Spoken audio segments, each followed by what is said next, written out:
Alright, hello everyone and welcome back to Bescheuertes Kurzes Bein. My name's Lea. Welcome back to the second T20 International of this multi-format Women's Ashes series. A bit to go over before the match starts. There has been some drama between the England team and Alex Hartley after England haven't really performed in this series. A lot of bad game plans, sloppy fielding, bad preparation maybe, which Alex Hartley, who co-hosts the No Balls podcast with Kate Cross, if I am not mistaken, called out, which basically got her blacklisted from the press corps for this series. England don't want to talk to her, which is an absolute shit show, if you pardon my language. England haven't performed in this series, and I think the problems are obvious. Just taking a look at the last T20 International, there was a really, really bad game plan in place for England. Apparently, they made all of their runs off the bat before reaching 50, or to reach their 50. In boundaries, there was no rotation of strike. They didn't really take any singles. I think they took... All in all, they ran a few buys, a few leg buys here and there.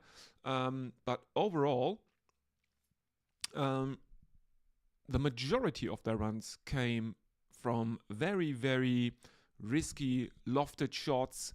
I think Sophia Dunkley alone hit more sixes in her innings, which was a good innings, don't get me wrong. She made the second highest score in the match, the only 50 other than Beth Mooney, who made 75 in Australia's first innings, or in Australia's innings. But Sophia Dunkley alone hit more sixes than Australia hit as a team in their innings, which leads me to believe that England took a lot more risks than Australia did. That was... So there is dissent in the England camp, or there is discord in the England camp.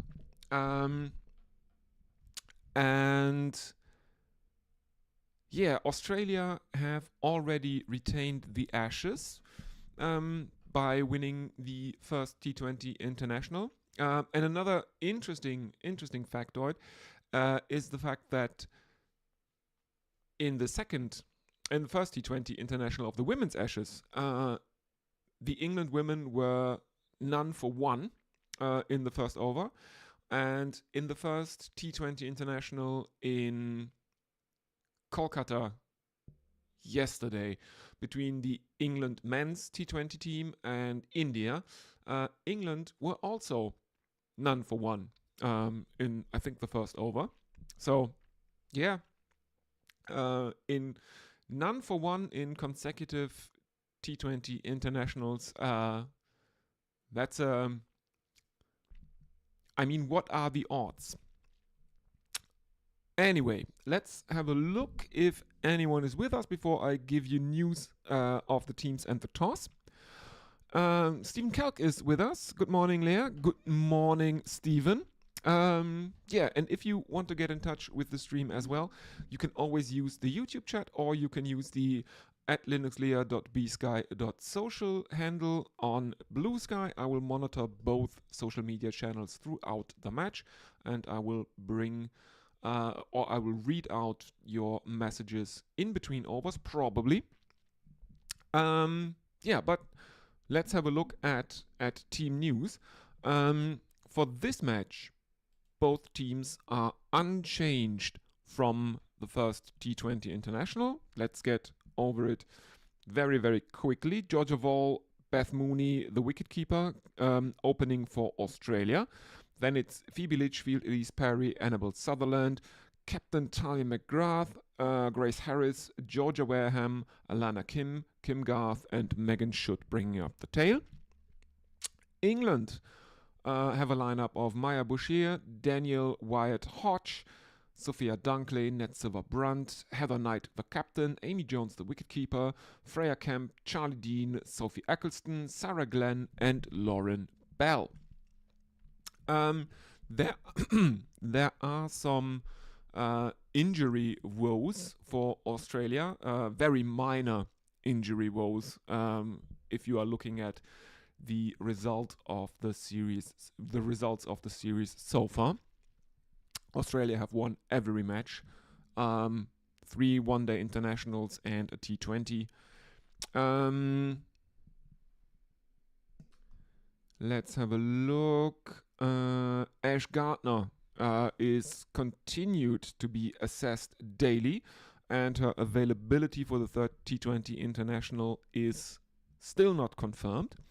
Alyssa Healy has been ruled out of the T20 international leg of the Women's Ashes, and her availability for the test that will start on the 30th, I think, will be assessed later. She has not been ruled out of the test yet. But there are serious doubts of her availability. But yeah, I mean, Dr. Anth said on Monday that this Australian team has a talent pool as deep as the Mariana Trench, and yeah, looking at what has been happening thus far, he's not wrong. There has been a very good game plan from Australia. Beth Mooney played a very, very good anchor innings in the first T20 international. Everyone else around her was given the freedom to throw the bat a bit. And they did very effectively, setting England 199 to keep their chance of regaining the Ashes alive, which they didn't manage because they were all out 141. It would have been their joint highest successful T20 international chase if they had made the 199. Yeah. So, what are your predictions for this match? Will the Australians keep the foot on the pedal and go for a whitewash here, or will they? Well, will there be some maybe a lapse of concentration, stuff like that? Now they have retained the Ashes because obviously there are still 8 points on the line in this series, including this match. Australia lead the series 8-0. So the best England can do is draw the series, since Australia held the series before held the Ashes before the series started. They have already retained it. Yeah, what are your predictions for today? As I see that the toss has been won by England and they have decided to bowl first. So the same as last time. Will it work this time? I'm not really sure. I mean, it seems to be the done deal in T20s across the board, men, women, to back your batting lineup, to back yourself, to be able to pace your innings in a chase, to see what the opposition puts on the board, and after 5 overs to assess if that is a good or gettable total, and play the rest of your innings accordingly. England didn't really do that in the last match.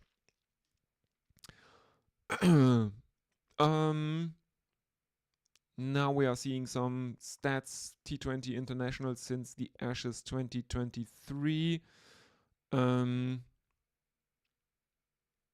And I think that's men's T20 internationals.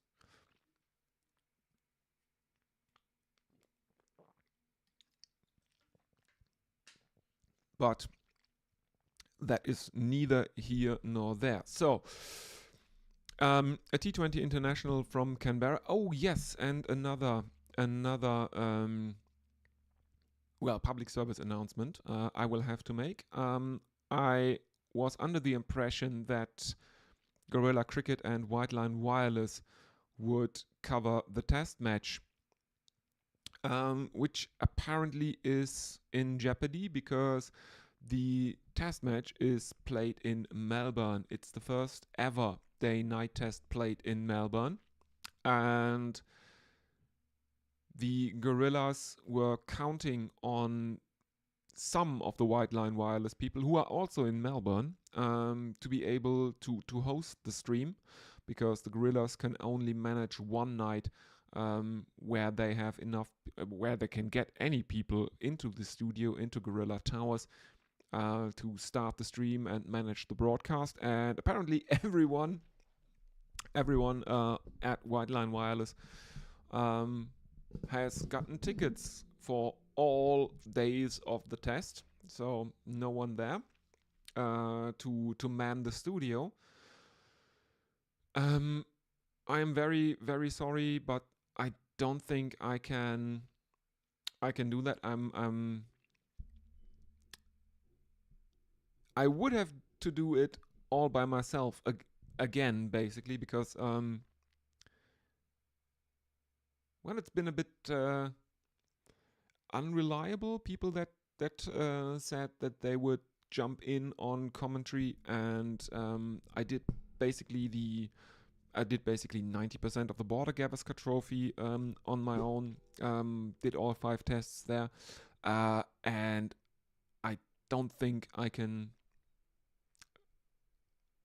do another test match from Australia this next week. It would start at, I think, 3 in the morning my time, European Standard Time. So I'm very, very sorry. I originally didn't plan to cover the test match because at that time the coverage from GC Radio and WLW was still on. And yeah, I don't want to do, or don't want to cover anything they cover, because why? There is too much of our audience that follows all 3 of our channels, so there is no need to be competition for each other. Let's rather cooperate and complement each other, and bring everyone as much cricket as possible. So I didn't plan on doing the women's test from Melbourne. Yeah, we are about 2 minutes away from the first ball being bowled in the second T20 International of the 2025 Women's Ashes. Australia can complete the victory, or can seal the victory in the series here. The best England can hope for is, as I said, the draw. Yeah, so what are your thoughts about the Alex Hartley drama? England basically showing her the cold shoulder and not wanting to talk to her after she, said some stuff critical of England's preparation, England's game plan. I myself am Team Hartley on this one. Playing cricket is your job, and if you're doing a less than stellar job, let's put it that way, you will have to expect some negative feedback and some people criticizing you for what you did, how you did, and the results. And England have lost heavily in this series. There were one or two games that were relatively close, or not relatively close. Australia won by 4 wickets, 6 wickets, and I think around 100 runs, something like that, in the one-day internationals. And they won by around 60 runs in the first T20 international, which is not a slim margin of victory. So throwing a bit of a passive aggressive hissy fit is not a good look, I think, for the England women's team here. As we are now seeing pictures from the ground and the Australian batters are coming out. Georgia Wall in her second T20 international. She made her debut in Sydney on Monday. She's walking out with Beth Mooney at the other end. As I said, both sides are unchanged from the first T20 international in Sydney. Here we go. Beth Mooney, 3,077 runs in T20 internationals, and that means I wasn't looking at her career runs during the last match.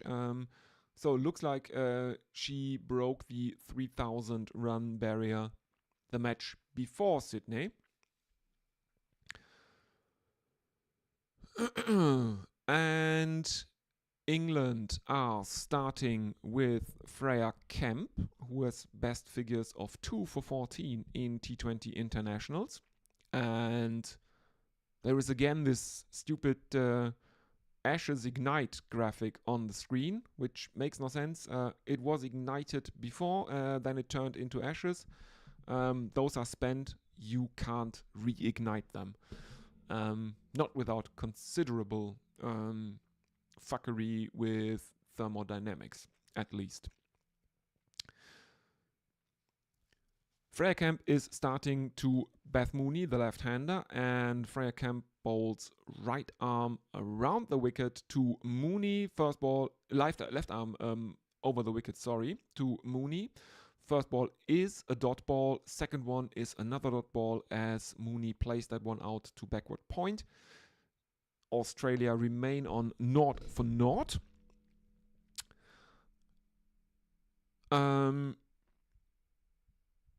Interesting, I think in the last match, Wall received the first delivery.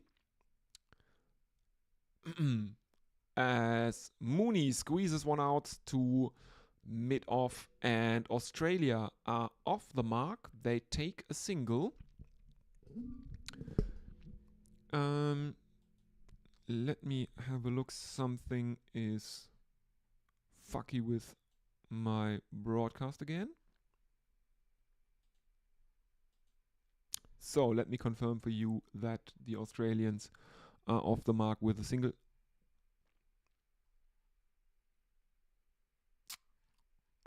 Yes, indeed, they are.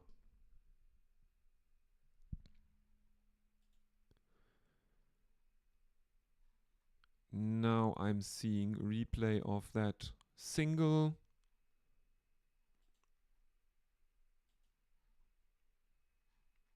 Oh, come on.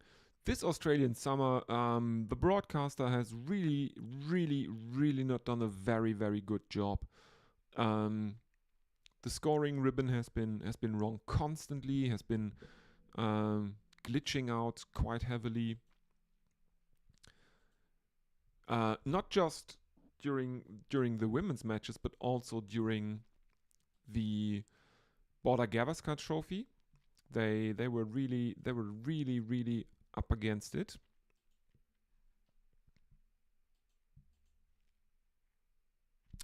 Okay, let's go to some social media, because I've seen that Stephen Kelk has written something. The cold shouldering of Hartley because of the content of what she said, and because she was considered a friend and done and close contact of the team or both. Um, yeah, I think it's I think it's a really bad look for England to react in this passive aggressive way to any criticism, and I think England have earned or deserve this criticism. They haven't been good throughout the series.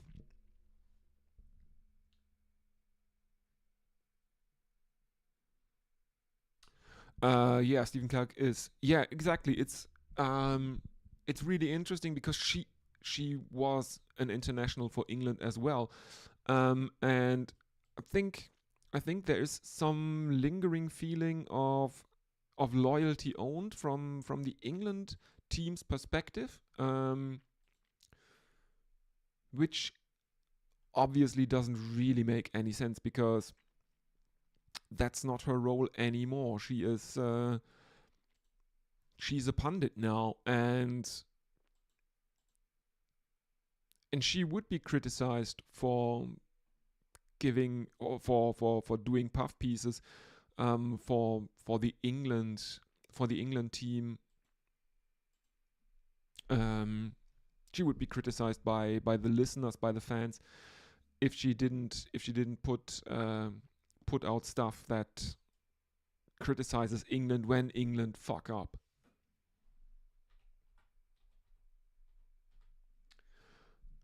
There's a really easy solution to make her shut up about that kind of stuff, and it is just play better.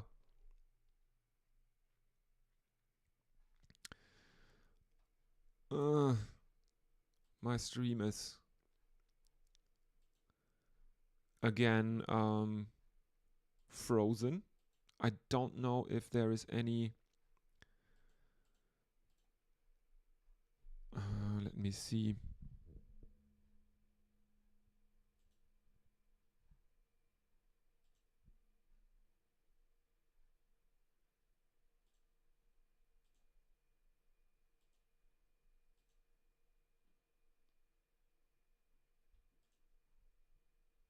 Oh, here we go. Okay. So, first over now complete. The Australians made 2 runs off the bat. There were 2 extras, and Lauren Bell is continuing for the second over of the Australian first innings. Um,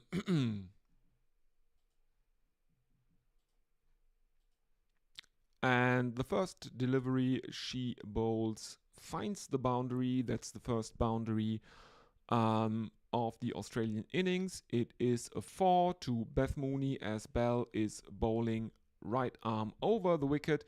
Mooney looks to clip that one off her pads, gets an edge, and it runs away to the fine leg boundary as there is no protection in the deep and there are no slips in place for her.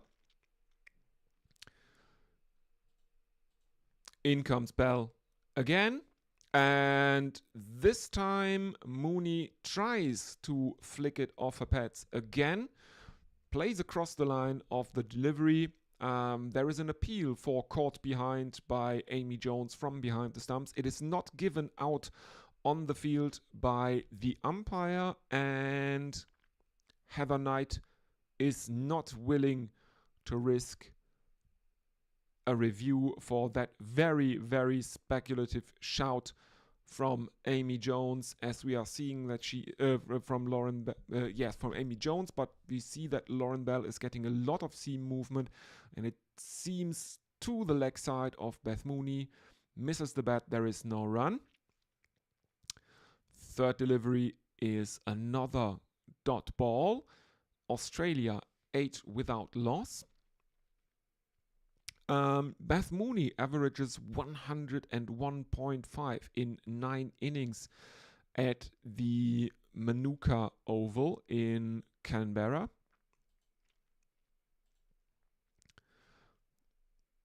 That's a pretty good T20 average. Next delivery from Lauren Bell is a full toss that arrives at hip height of Beth Mooney, who takes full advantage of that and pulls Lauren Bell over cover for 4 runs. So Australia move on to 12 without loss. 13 without loss. Sorry, because it was a no ball because it was so high. A boundary for Mooney and an extra for the no ball. 13 without loss. Free hit coming up. Lauren Bell coming in, right arm over the wicket. And this one is clobbered by Mooney over long on for another boundary. So 17 without loss, the Australians. Beth Mooney with a strike rate over 100 in the second over of the innings.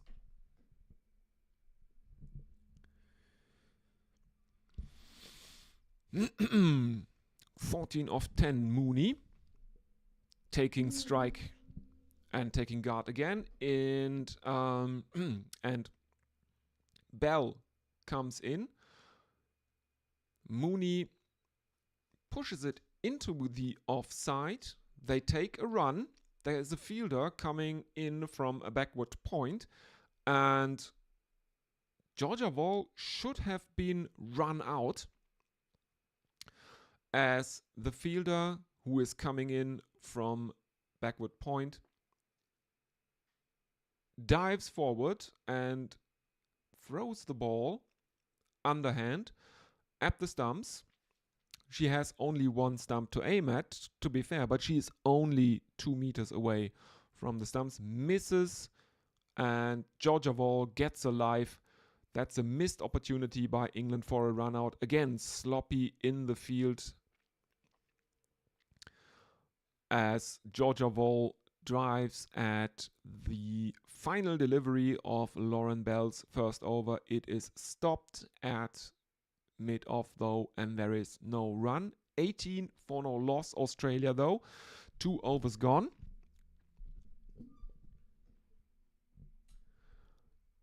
And let's have a look at that.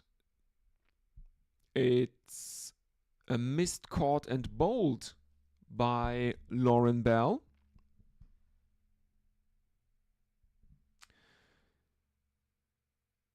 It reaches Lauren Bell at hip height, and it goes through her hands. That is another missed chance in 2 deliveries as Freya Kemp continues. Left arm over the wicket to the left-handed Mooney, and this one is fielded. There is no run. Fielded inside the circle, I should say.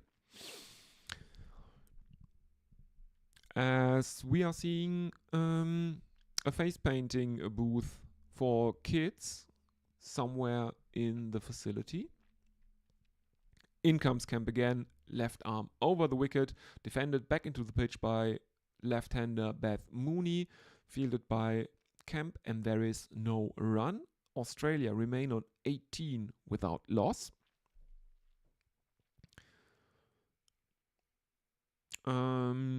Mooney on 15 of 13. Georgia Wall yet to score. She made a very good impression on her debut in the first T20 in Sydney. In comes Kemp again, left arm over the wicket. This time Mooney steps back, looking for a cut. She misses the cross-batted shot though, goes through to Amy Jones behind the wicket, and there is no run. 3 dot balls to start Freya Kemp's second over. Australia 18 without loss, run rate 7.2. In comes Kemp again, left arm over the wicket, driven at by Mooney, driven aerially, and she gets it over the inner fielders, runs away to the boundary. She is not very happy with that shot, because she gets only the toe of the bat onto that one. And the only thing that saves her here is that the England fielders still have to be inside the ring, because it is the first power play still. In comes Freya Kemp again, left arm over the wicket, and she bowls a wide down the leg side of Beth Mooney, 19 with of 15 for Mooney. Vol yet to score, and Australia are 23 without loss at a run rate of 8.62 after 2.4 overs. In comes Kemp again. Flicked off the pads of Mooney towards mid-wicket aerially before it drops safely in the outfield and runs away to the boundary.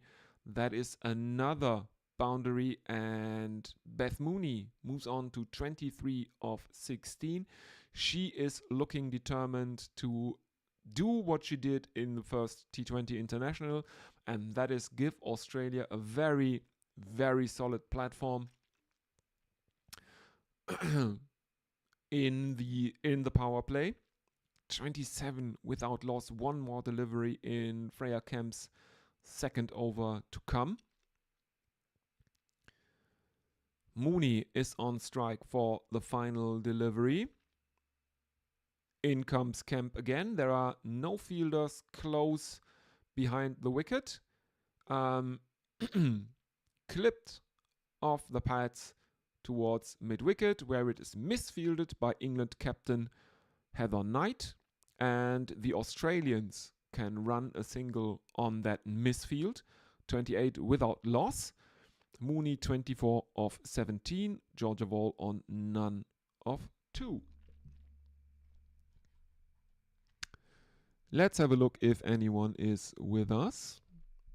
Again, if you are listening and want to get in touch with the stream, you can do so using the YouTube chat. That is probably the easiest way.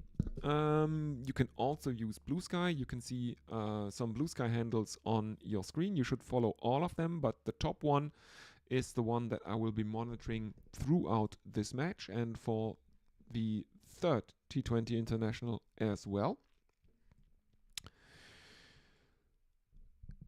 Anyway, we are back with Charlie Dean for England. Let's have a look.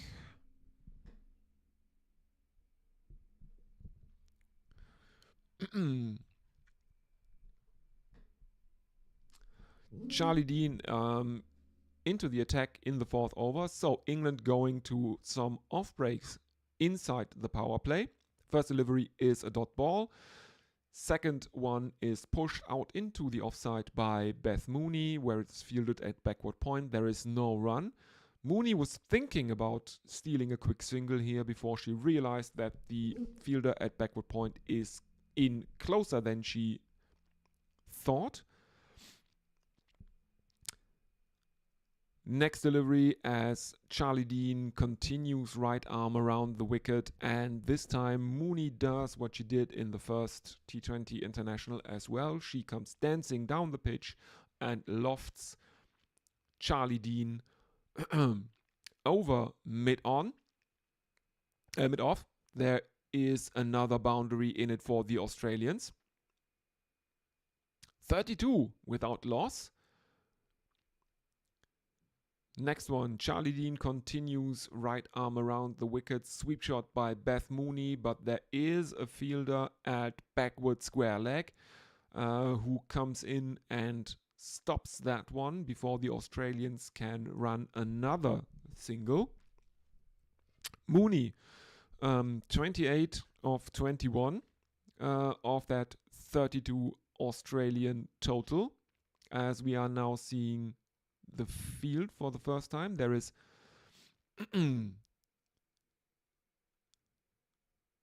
well, it's either a backward square leg or a very short fine leg.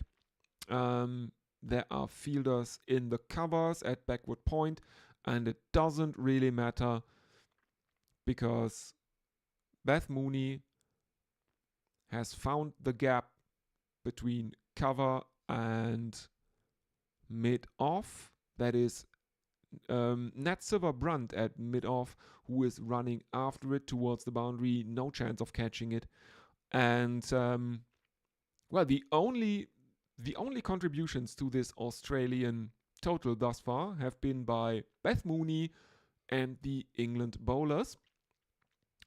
For extras, Georgia Wall, who has only faced 2 deliveries thus far in the innings, is yet to score. That's a fine looking scorecard. Mooney is not out 32 of 23. Wall is not out on 0 of 2. There are 4 extras in 4 overs, and Australia are 36 for none.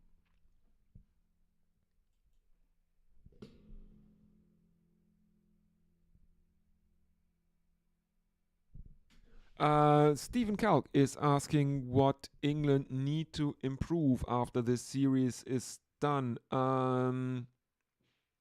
Well, I think there are two really obvious problems with England in this series thus far that I have seen. First of all, the fielding aspects of England's game have been terrible. In the first T20 I can think of, there were missed runouts, missed stumping, at least one missed runout, at least one missed stumping, one obvious drop by Lauren Bell, then a miscommunication in the field where 2 fielders couldn't decide whose catch it was to take, so it fell safely between them. I think there were at least 5 or 6 chances that had gone missing. So that is something England really need to work on, their fielding. As Lauren Bell continues, first delivery is a dot ball. The next one is a bit too short as Bell comes right arm over the wicket to the right-handed Georgia Wall, and she pulls her mercilessly to the boundary, 4 runs. So Georgia Wall is off the mark, 4 of 4. In comes Bell again, right arm over the wicket, defended into the onside this time by Wall, but there is no fielder in close. Someone from mid-on has to come running after it, towards it, and the Australians run another single. So yeah, first of all, the fielding has been dreadful by England, and the other one is the game plan. I think the game plan is not really is not up to scratch. They didn't really take any singles. They didn't do what you do in a T20 international, rotate the strike, take the single when on offer, especially if you have a left-right combination out in the middle. They look for boundaries before everything else, as Mooney lofts one over the infield into the offside. It falls short of the deep fielder though, and the Australians run a couple. As I said, the only runs off the bat in the first 50 runs in the first T20 international were in boundaries. Bell is bowling more towards the leg side of Beth Mooney this time, and again she is lofted, this time over the onside by Beth Mooney, and again the ball falls safely short of the fielder out in the deep, and the Australians run another couple. So 45 without loss, run rate 9.31. The partnership is obviously 45 of 30 deliveries. One more delivery left in the 5th over. In comes Lauren Bell again, right arm over the wicket to the left-handed Mooney, who cuts her very square, and there is a fielder coming in from deep extra cover, fielding it at the point boundary, and the throw is coming in. That's Maya Bouchier, and there is an appeal for a run out, and it looks like Georgia Wall is walking, as the Australians wanted too much here. The single was on, but I think they tried for a couple. Amy Jones takes the ball cleanly and removes the bails, as Georgia Wall is maybe a meter out of her ground. She is trying for the dive, and the third umpire agrees that one is out.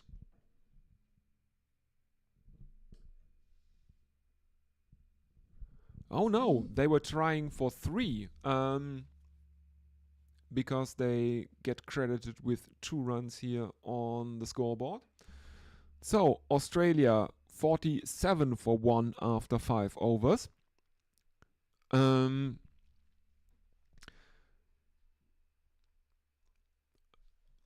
Yeah, that was really unnecessary. Take the couple of the final delivery of the over. That over was already going for 5, 7, 9 before that wicket fell.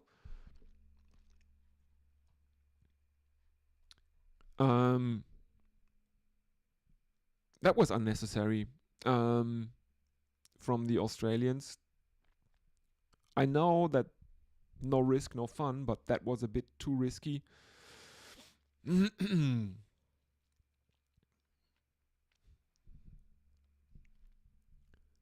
So let's see. Charlie Dean to continue. And Beth Mooney gets a couple into the leg side of the first delivery. Second delivery brings a single for the Australians, as Mooney plays it back towards Charlie Dean, who dives over it again. Again, the fielding from England, very, very sloppy. That was a ball that had to be stopped by the bowler. She should have prevented the single there. Anyway, Phoebe Litchfield is on strike, and Charlie Dean continues right arm around the wicket as Litchfield pushes one out into the offside behind square, fielded by backward point, and there is no run.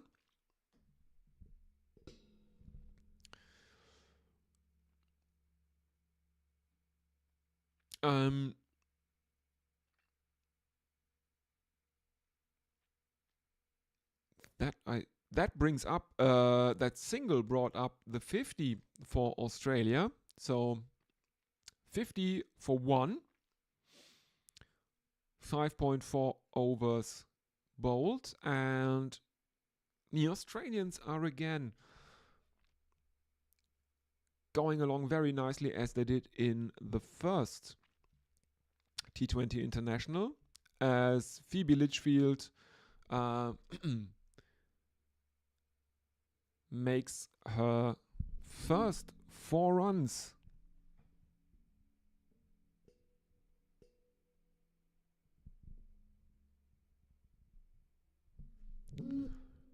And she is off the mark with a reverse sweep that finds the boundary.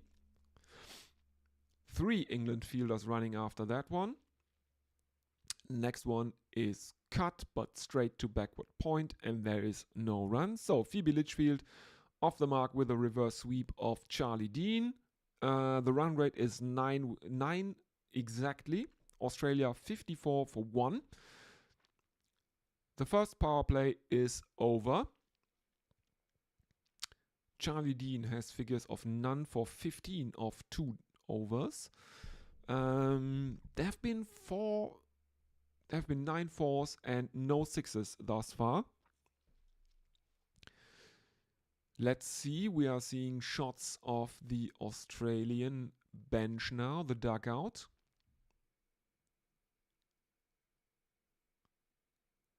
There are several people padded up. one of the people padded up is also wearing one of those high-vis vests, so I don't know why she is padded up. As we are seeing a Nat Silver-Brunt for the first time in the innings, and she is bowling to Beth Mooney, who takes her for a single of the first delivery. Alyssa Healy is eating something that could either be a latke or a very, very disappointing quiche.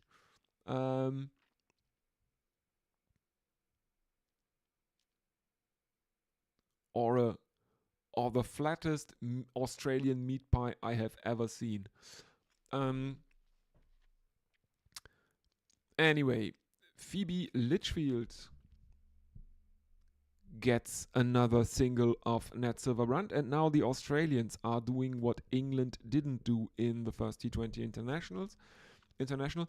They are rotating the strike. They are looking for the singles on offer. England didn't do that before bringing up their 50, as again the Australians are rotating the strike, but this time the England fielders are messing up again.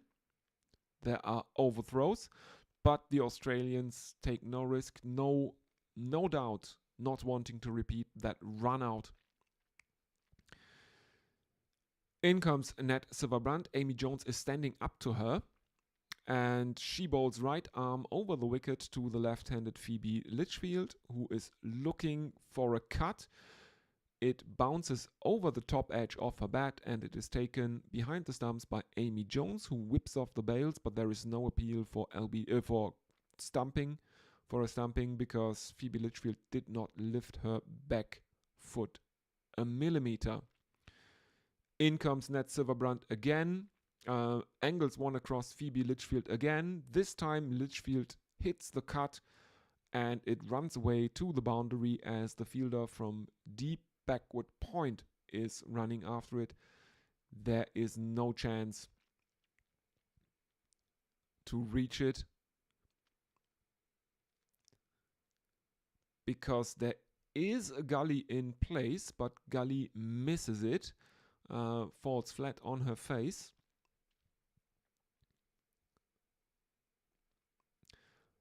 And again, this is a lot of what's wrong with the England fielding. It's not that the ball is just slightly out of their reach. Their reaction times are too slow.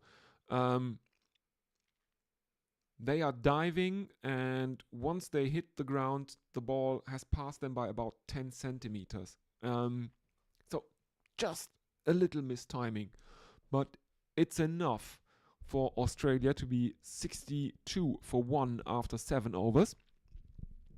And we have Sophie Eccleston now into the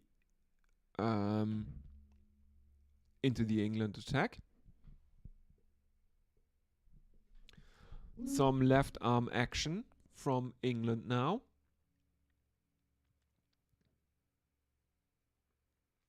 As we are seeing Elise Parry, who is sitting in the Australian dugout, padded up, wearing a helmet now.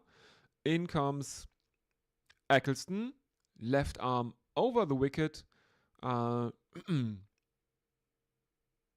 this one is driven by Litchfield, and again, fielder diving over it, and the Australians run a single. Mooney back on strike. She's on 43 of 30. Australia 63 for 1, 7.1 overs bowled,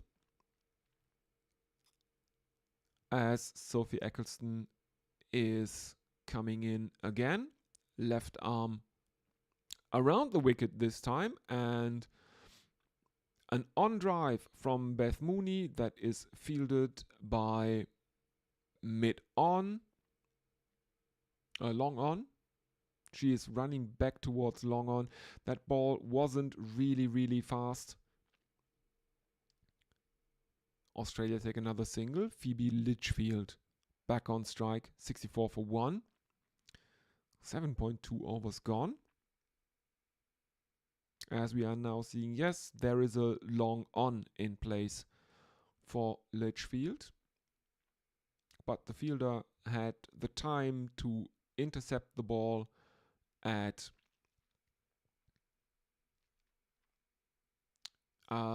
mid on. So coming in from the boundary, picking it up. Another drive from Phoebe Litchfield. Basically the same thing happening again. Fielder coming in from the outfield, picking it up, throwing it in towards the square. There is a single again for the Australians, 65 for 1. Eccleston, left arm over around the wicket. Sorry. Eccleston, left arm around the wicket, bowling to Beth Mooney, who dances down the pitch, misses it. Amy Jones behind the stumps takes it down the leg side and stumps Beth Mooney. It is given as a wide, but the wicket still falls. Stumping down the leg side by Amy Jones, and Beth Mooney will have to go. She is out. Stumped Jones, bowled Eccleston for 44, so she couldn't complete her half century in this match, but she only took 31 deliveries for her 44, and Australia are 66 for 2.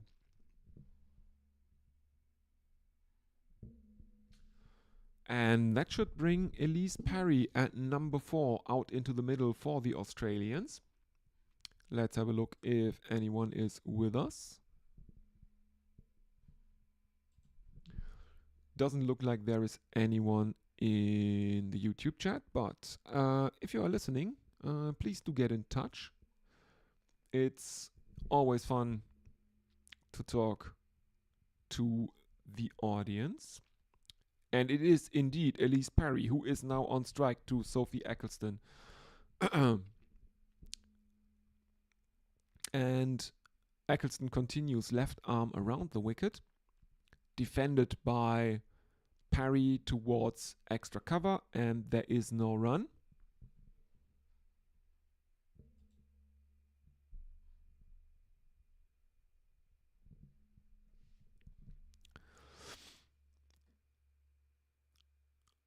Eccleston continues right arm.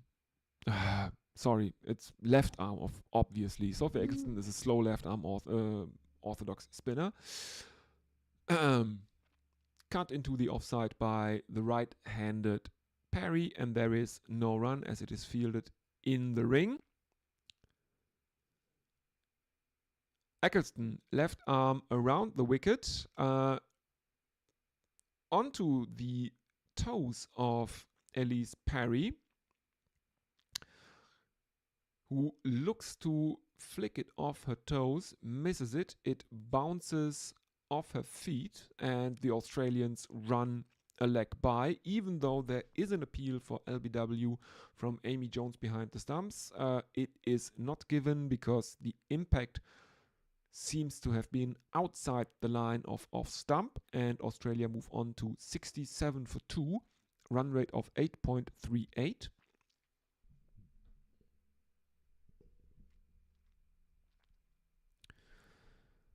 And that concludes the 8th over, and Sarah Glenn is given the first over of the night.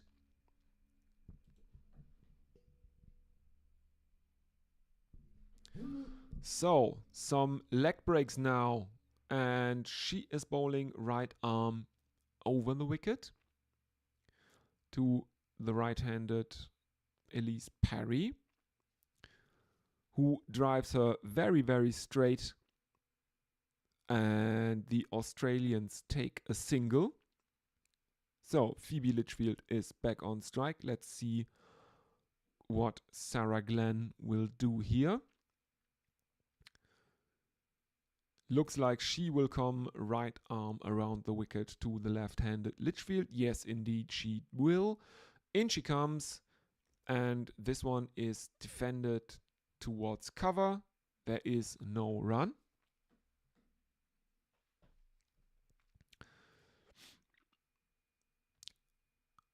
Phoebe Litchfield on 12 of 11 as Sarah Glenn continues right arm around the wicket. Swept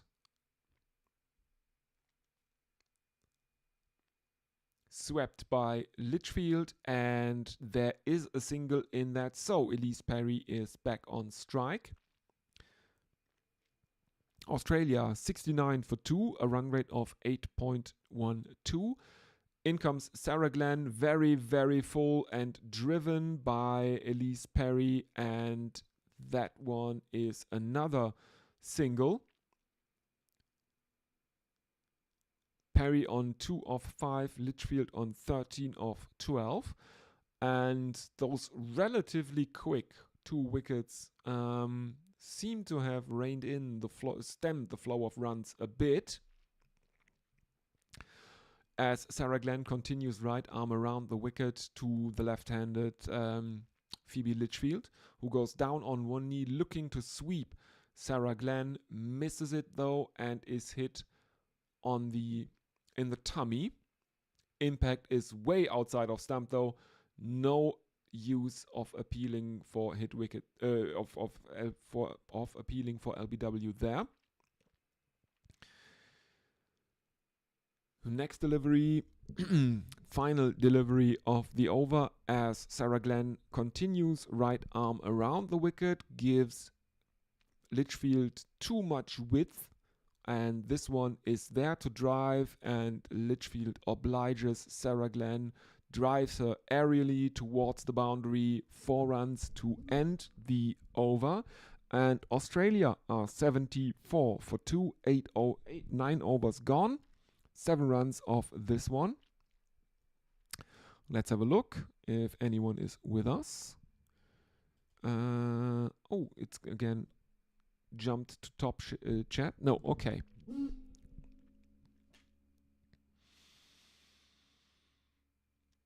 So, Charlie Dean to bowl the 10th over of the innings. Australia 74 for 2. In she comes, right arm over the wicket. Perry is looking to drive that. It balloons up into the air of an edge. Falls short of the fielder though. There is no run as the fielder's coming in from point.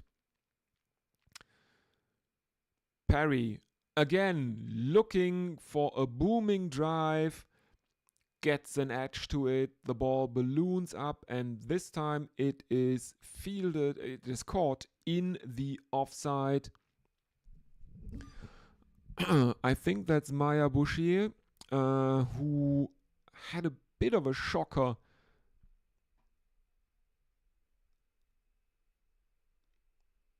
in the last match. Almost injured herself. Yes, it is Elise Perry who has to go. She's out caught Bouchier, bowled Dean 2 of 7, caught at cover, and Australia are 74 for 3.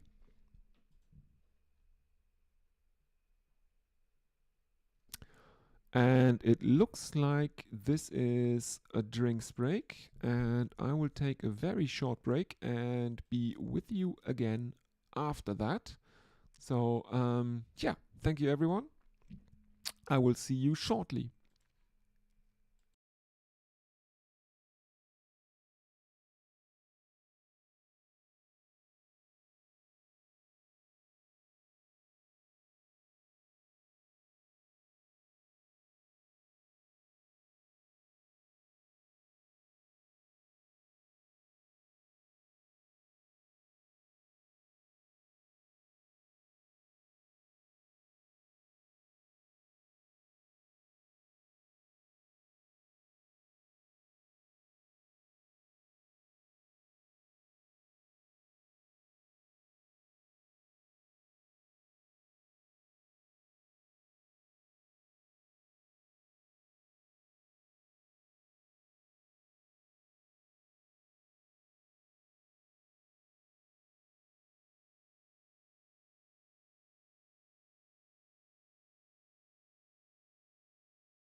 back from the drinks break.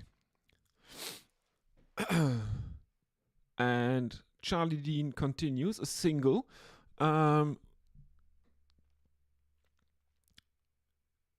As Annabelle Sutherland is in for Australia.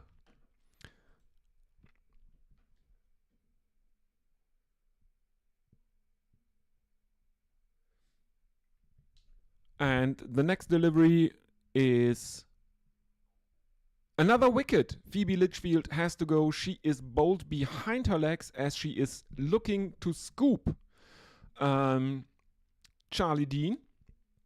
She has to go for 17 of 15 deliveries. And the Australian wickets are starting to tumble now. 2 in the over. The captain is in Talia McGrath.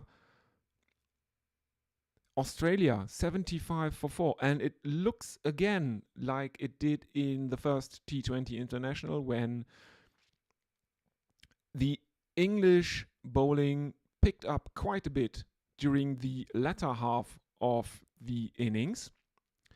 In the first T20 International, the drinks break, which was then taken after the 10th over was completed,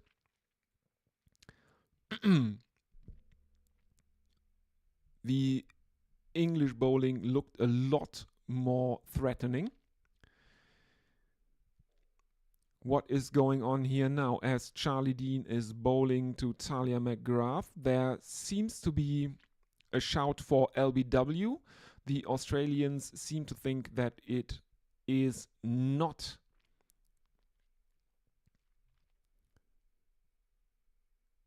going to be an LBW. They run a leg by. There is a overthrow by England, and the Australians take a single, and the decision has been reviewed by Heather Knight, as we are seeing that Talia McGrath is getting an inside edge onto her pads, and England lose a review. She gets an inside edge onto her pad, and then it misses the stumps on the leg side, and the Australians get 2 runs. So the captain is off the mark with a couple. Final delivery of the over brings a single to the Australian captain straight down the ground, and the Australians move on to 78 for 4.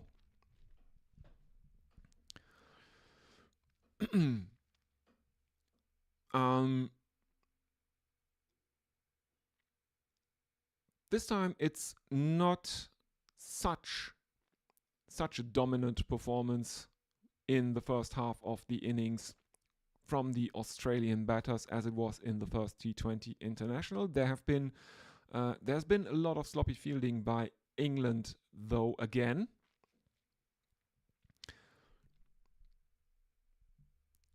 But this time it hasn't cost them as much as it did in the first T20 International of the series, as Sarah Glenn is continuing right arm over the wicket to the left-handed McGrath. There is an appeal for LBW as she looks to clip this one off her legs, misses it. The appeal is not given on the field, and no one is looking to review that. There is a dot ball. Next one, right arm over the wicket, and McGrath steps out off her crease, dances down the pitch, cover drives Sarah Glenn, and there is a single as it is fielded at deep cover. So Annabelle Sutherland is back on strike. Australia 79 for 4, 10.2 overs gone. Run rate has fallen to 7.65. In comes Sarah Glenn, and this one is bowled on a leg stump line, lofted on drive by Sutherland, and dropped at long on by, I think that's Freya Kemp. The Australians run a single. Yeah, that was a sitter by Kemp. Goes straight through her hands, as she has all the time in the world to bring her hands together, doesn't do it, and falls onto the ball. That's, again, catching practice is probably on the cards for the England team for the foreseeable future.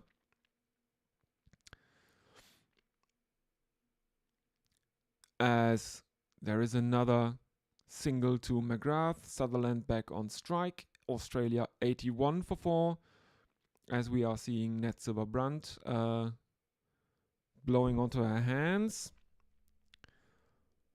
Sutherland steps back to a delivery that is right arm over the wicket from Sarah Glenn, cuts her, and there is another single. As we are seeing replays of that dropped catch from Kemp. Final delivery of Sarah Glenn's second over. In she comes, right arm over the wicket. And this one is driven very, very straight by Talia McGrath, and it is fielded at long off.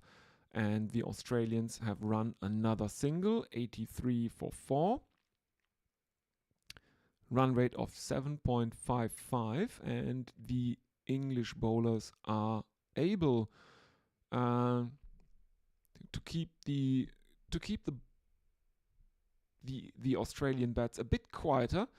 They can't prevent the singles, but at least they have stopped most of the boundaries.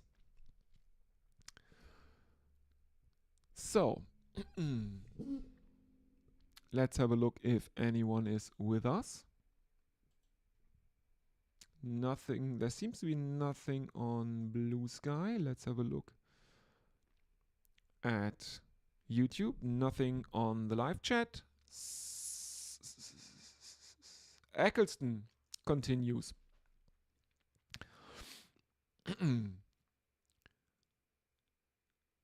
But we are seeing the scoreboard, close-ups of the scoreboard. I don't exactly know why. There was a single of the first delivery of Sophie Eccleston's second over.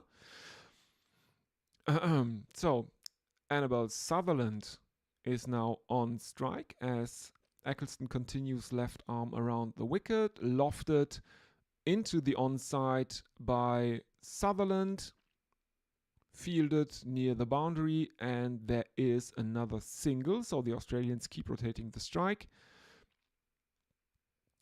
In comes Eccleston again, left arm around the wicket. Very, very late cut by Talia McGrath that finds the boundary at third man. Australia 89 for 4. There is basically no protection for Sophie Eccleston behind square in the offside. And it has cost the England bowling attack another boundary. Someone is on her knees. Sarah Glenn is there with her. Who is that? There is someone out with drinks now. The physio is coming onto the field.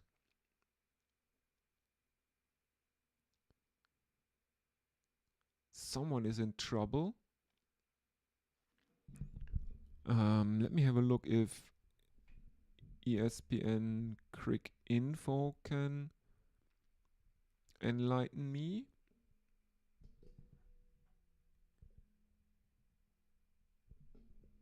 It seems to be Lauren Bell. As we are seeing replays, she follows the ball it doesn't look like she hurt herself because she's just jogging after the ball near the boundary, steps over the rope, picks up the ball.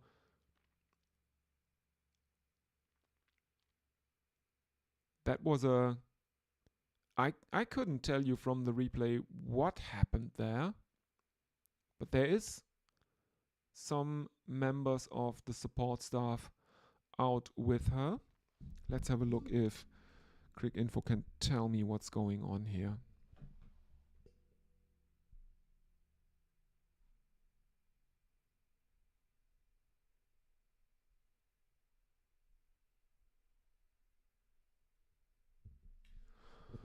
And I can tell you that ESPN Cricinfo saw it the same way I did. She just jogged after the ball, picked it up outside the boundary, threw it back in, stepped back onto the field of play, didn't look in any trouble. And basically then there was the physio out there. I don't know what's going on. Bell looks like she is coming off the field now. She is holding her head. Is it a circulatory problem?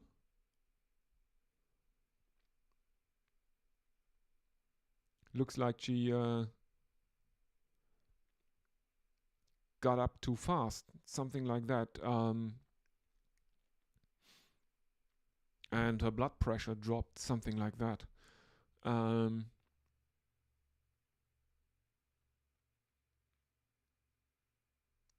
Hanging her head as she steps out towards the dugout.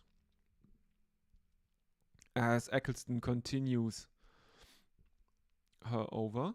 Now, they've been hitting the stumps around 25% of the time, would have hit the stumps around 25% of the time, as Eccleston continues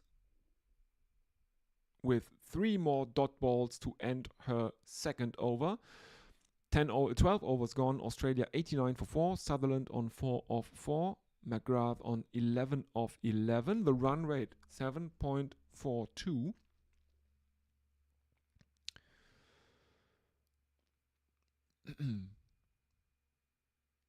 As we are seeing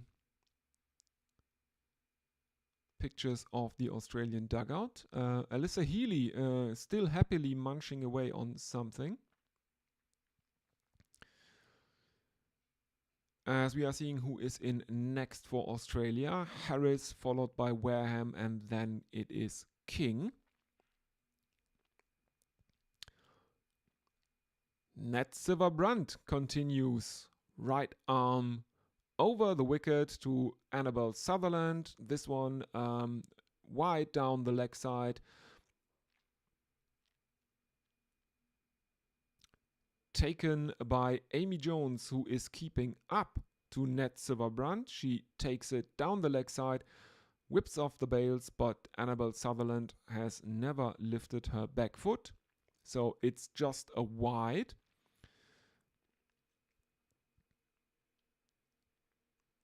That brings up 90 for Australia. Next one, Silverbrandt, right arm over the wicket. And this is a very, very straight lofted drive by Annabelle Sutherland that brings her a boundary. 4 runs, Australia 94 for 4. As Nat Silverbrandt continues, right arm over the wicket. This one is too short and it is there to be pulled by Annabelle Sutherland. And it is sent upstairs to check if that one bounced before the rope. And I'm pretty certain that it just hit the rope exactly. And that gives me an opportunity to use one of the best ever cricket commentary cliches. She did not try to overhit it.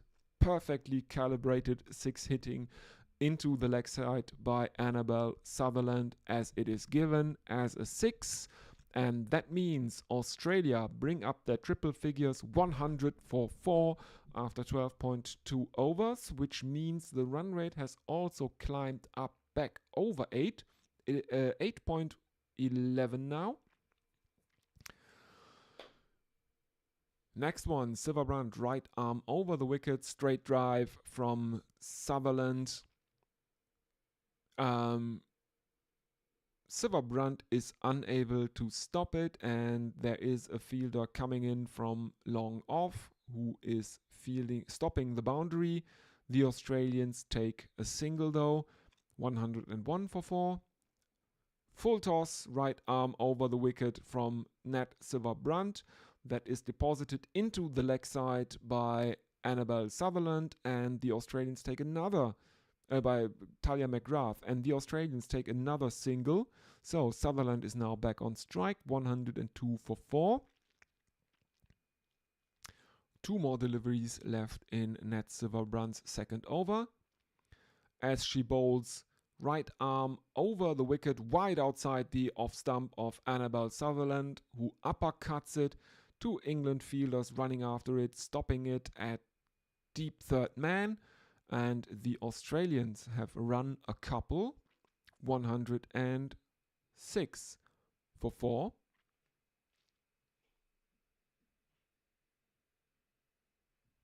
What?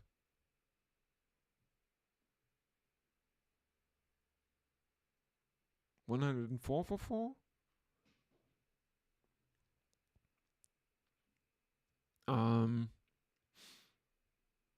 Silverbrandt continues final delivery of the 13th over. Outside edge, stopped at backward point. There is no run, so Australia remain on... No, they take a single.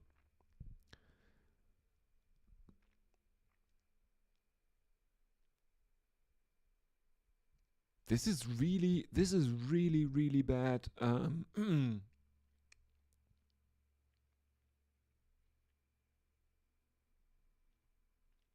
The scoring on screen is apparently incorrect.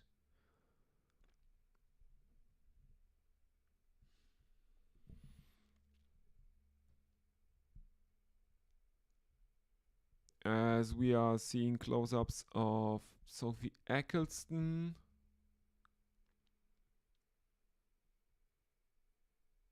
But she is not the one to continue. It is indeed Sarah Glenn, who bowls right arm over the wicket, is clubbed back towards mid-on. There is no run.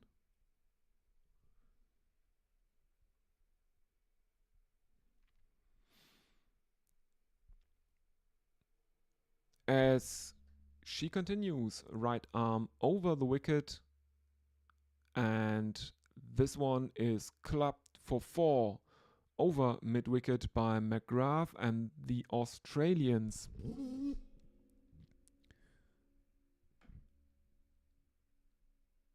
move on to 108 for 4. Now it says 109. No, it's 108. Okay.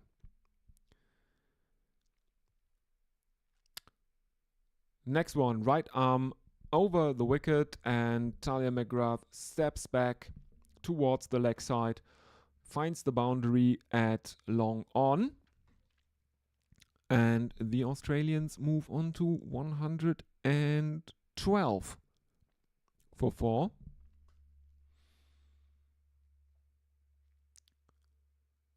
And again, there is a fielder stationed at mid-on to save the boundary. There is also a fielder at long off. Both of them diving forlornly, missing the ball that is running between them.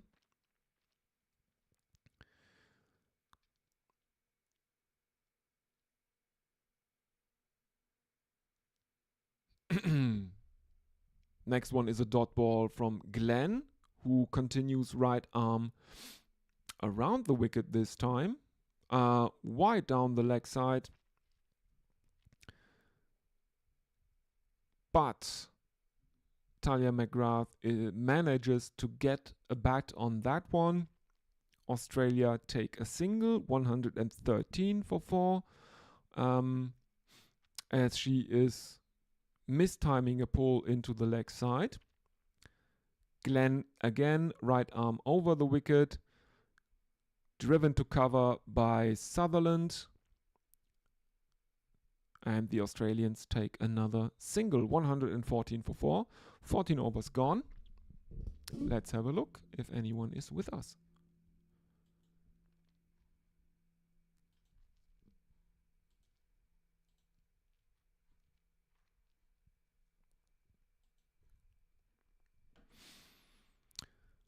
No, doesn't look like anyone is with us on YouTube. The last one is Stephen Kalk asking what to do for England to improve the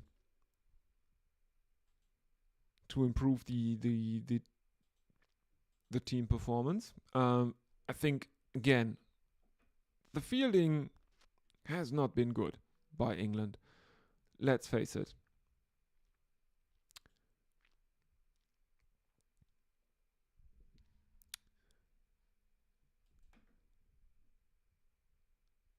Kemp is to continue, and Annabelle Sutherland holds out to deep square leg. Australia 114 for 5, as Annabelle Sutherland has to go. Court Dunkley bowled Kemp for 18 of 11 balls.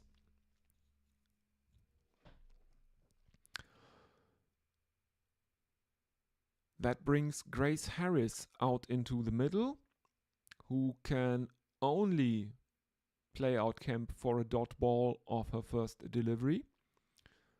In comes Kemp again. Left arm around the wicket. This one is wider outside the off stump, swung at by Harris, and Kemp tries jumping high into the air, tries to get a caught and bowled, misses it though.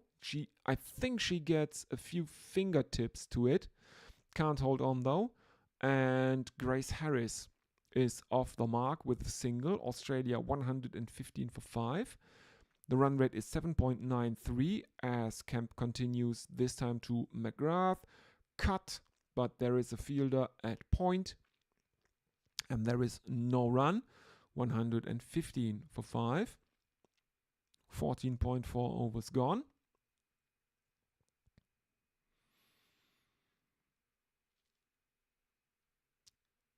Sutherland, the last wicket to fall, 18 of 11. In comes Kemp again, left arm around the wicket. This one will run away to the boundary for down the leg side, and it will be given as wide. So that brings up 120 for Australia, 120 for 5. Yeah, this is first delivery of the 26-27 Ashes. Steve Harmison bowling it directly towards first slip, but in a mirror, because Kemp bowled down the leg side here.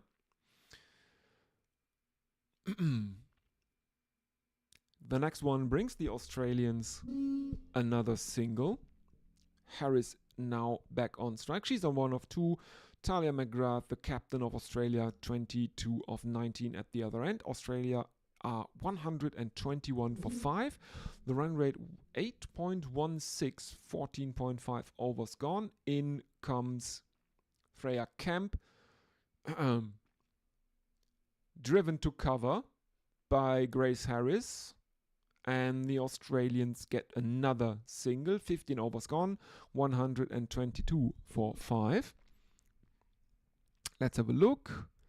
Again, if you are listening, please do get in touch. Always fun to talk to the listeners, the audience. You can use the YouTube chat, you can use Blue Sky. You can see some Blue Sky handles on your screen. You should use the top one to get in touch with me, but you should follow all the Blue Sky handles on screen. Great people, friends of the channel, and sometimes commentators here.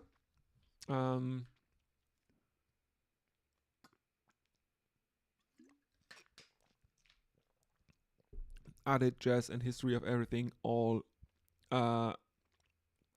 made appearances on the channel during the Border Gavaskar Trophy. So, yeah, go ahead. Follow them as well. Charlie Dean will bowl out for the evening. As we are seeing the field, there is short fine leg, there is a square leg, there is a point, there is cover. Lofted, but it falls short of cover and there is no run. Did only get the toe of the bat onto that attempted drive. Grace Harris. In comes Charlie Dean again, and this time Harris goes down on one knee and sweeps Charlie Dean over cow corner for a 6. That's the second 6 of the innings.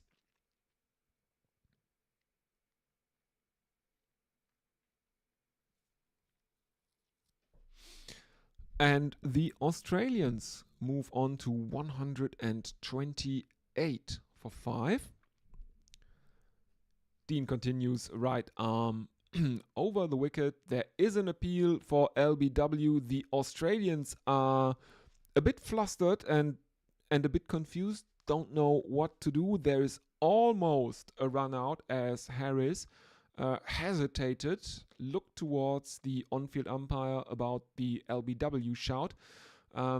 McGrath was much faster halfway down the pitch, and when Grace Harris decided to go for it, there was almost a chance for a run out, and England have reviewed the LBW decision. Let's have a look at the replay.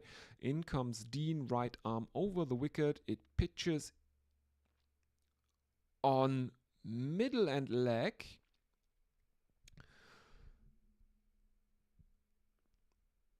The batsman goes down, looking for a sweep, down on one knee, looking for a sweep, and it looks like she is playing over it. There is nothing on ultra edge as it thunders into the pad, just a tad below the knee roll.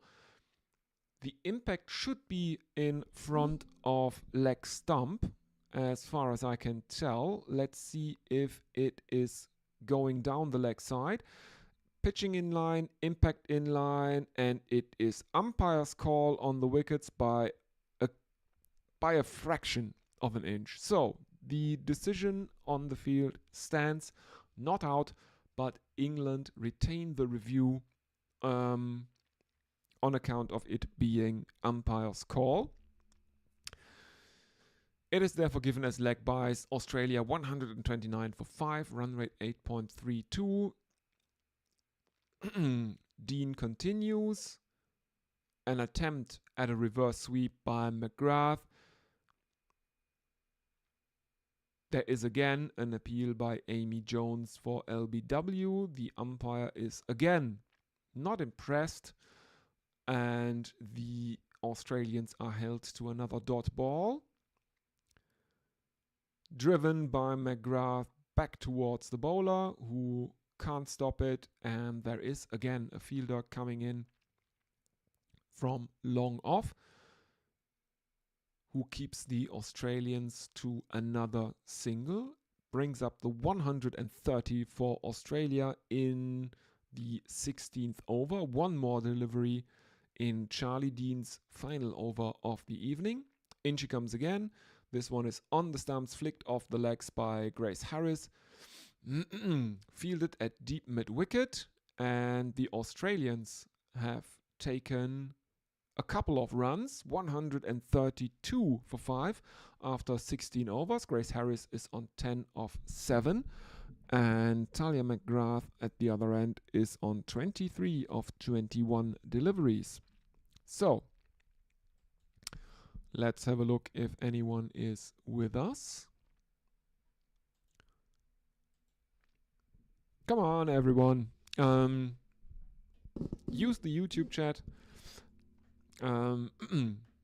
Makes it so much more enjoyable. And I confess, also a bit easier for me. Because I'll basically have to talk 3.5 hours today again, all by myself, as Sophie Eccleston is brought back for her third over. She is driven to cover by Grace Harris and the Australians, by McGrath. It is fielded and the Australians take no run. Eccleston continues, left arm around the wicket. This time McGrath lap sweeps her over the leg side and she can find the boundary. So the Australians move on to 136 for 5.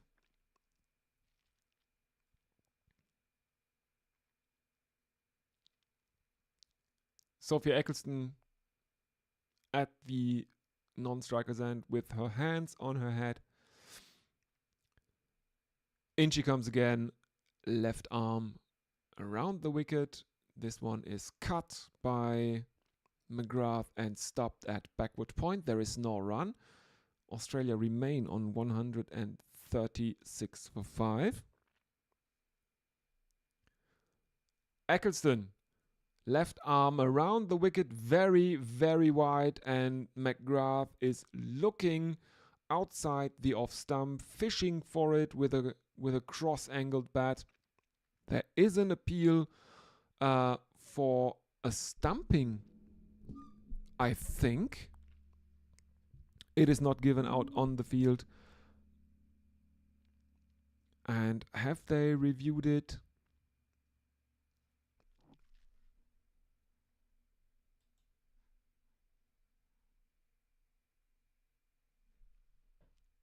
They have reviewed for a stumping, and we are now seeing the replays, and McGrath was actually out of a crease as the ball passed her.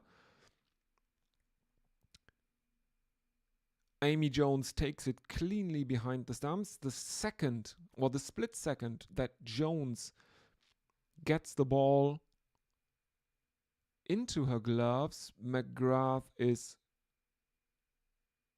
pushing her back leg backwards, and she has brought the toes across the line the instant that Amy Jones takes off the bails. So, stumping not given out, or not stumped. But there is also no run. Next delivery by Eccleston, who continues left arm around the wicket to McGrath, hits her on the toes. There is an appeal for LBW again. And it looks like Talia McGrath got a bat onto that one. There is no run. Final delivery of Sophie Eccleston's third over. As she continues left arm around the wicket, and Talia McGrath is looking to scoop her over the leg side, mistimes that completely. It runs away into the offside, into the offside, and the Australians have run a single. I would really, really like to see a replay of that shot. That was a weird shot.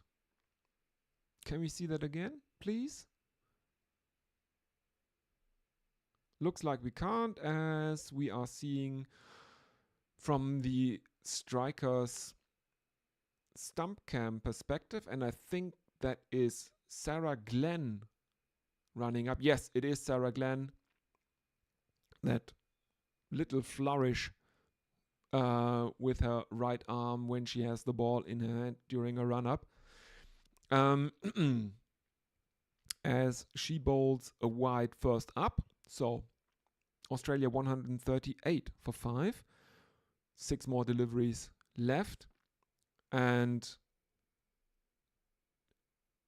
Glenn continues to bowl right arm around the wicket, very, very wide for the left-handed McGrath, who this time gets the toe end of the bat onto it. And the Australians run a single. Should have probably been a wide if McGrath had just let that one go. Anyway, Harris on strike as Glenn bowls right arm over the wicket, very wide outside the off stump to the right-handed Harris, who steps down the wicket and to the offside and fetches one outside the off stump, pulls it into the leg side. Doesn't really get a hold of it, but there is still a single in it for the Australians. McGrath back onto strike, and Glenn continues right arm around the wicket, this time again wide down the leg side as McGrath is looking to pull her, misses her completely, given as wide, 141 for 5. This time McGrath gets hold of one, pulls it towards square leg, and the Australians take a single, 142 for 5. Run rate 8.11, 17.3 overs gone. Harris is on strike.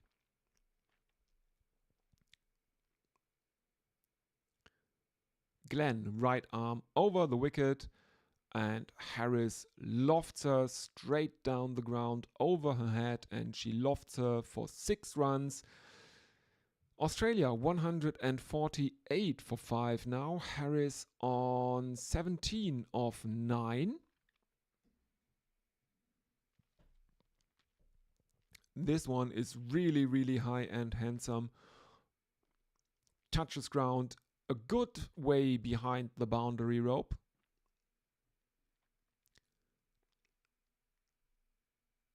And Australia look to be here. In comes Glenn again. This time Harris goes down on one knee and sweeps her over cow for 6 more runs. Australia bring up their 150. They are 154 for 5 after 17.4 overs. 0.5 overs, sorry. The run rate is around 8.5.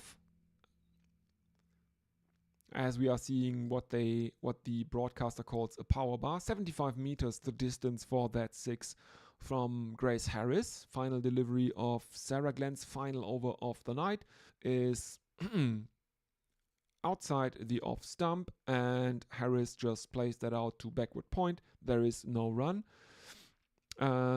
16 fours and 4 sixes in this Australian innings, so twice as many sixes as in the first T20 International of the series. And let's have a look if anyone is with us. Doesn't look like it. Again, everyone, if you are listening, please like and subscribe. Don't forget you can get in touch with the stream using the YouTube chat or Blue Sky. As we are now seeing a replay of that 6 of Sarah Glenn. Nat Silver-Brunt, the fielder out there at cow corner. No chance for her.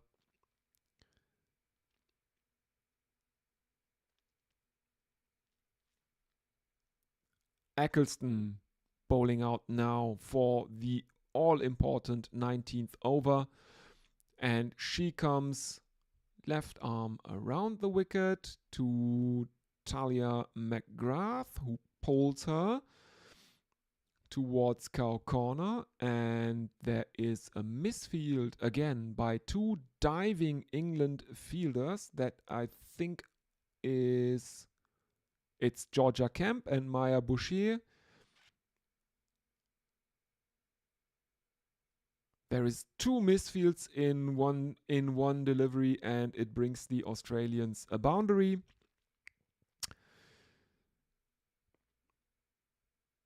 Next one, Eccleston continues left arm around the wicket. This time McGrath makes no mistake and takes no chances. Lofted pull shot that evades all the fielders, and it is a boundary into the leg side in the backward square leg region. 4 more runs. 160 up for Australia, 162 for 5. McGrath has raced on to 38 of 31. Grace Harris is on 23 of 11. Cut by McGrath. McGrath finds another boundary, this time at point. Third consecutive 4, and that brings up the 50 partnership between these two. And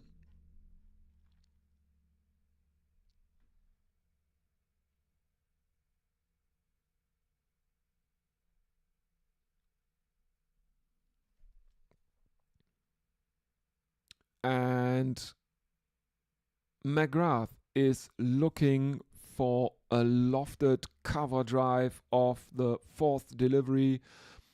She finds the fielder at cover. That is Charlie Dean there at deep cover, who does a kind of Freya Kemp impression by dropping a sitter. That should have been out. Australia should be down 6 wickets. They aren't. Instead, they can run a couple. 5th delivery is a dot ball. Australia 168 for 5. In comes Eccleston. Now she's bowling left arm over the wicket. Cut by McGrath, and that is another boundary. And Sophie Eccleston is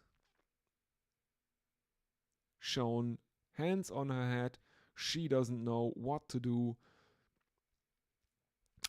No idea how to stop these Australian batsmen. 19 overs gone. Australia 168 for 5. Let's have a look if anyone is with us. Doesn't look like it on YouTube.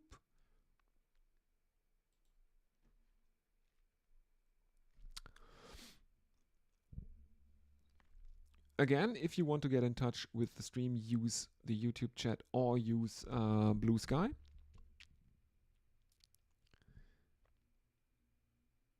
Yeah, England's fielding looked a bit better earlier during the innings, a bit better than during the first T20 International. Now it has, there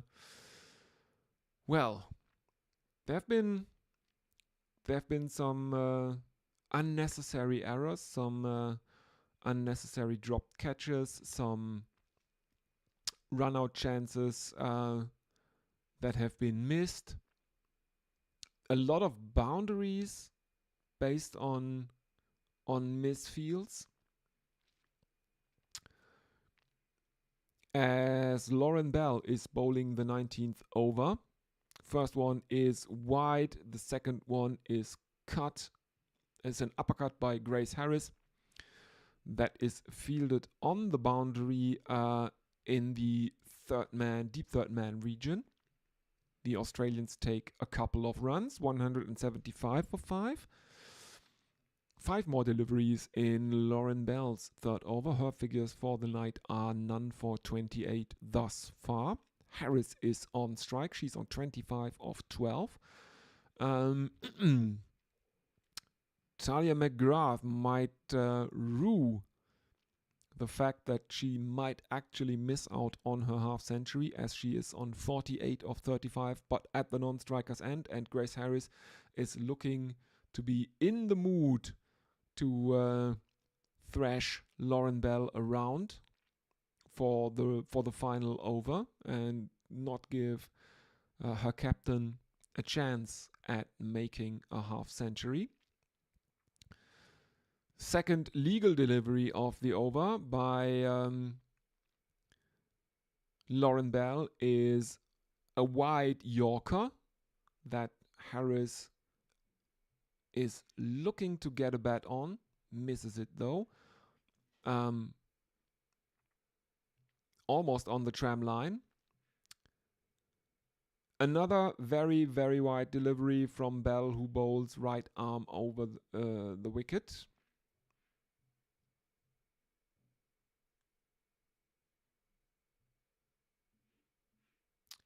And this time it is driven aerially over cover, falls about 10 meters short of the boundary, but bounces over the rope, and there is another boundary for the Australians.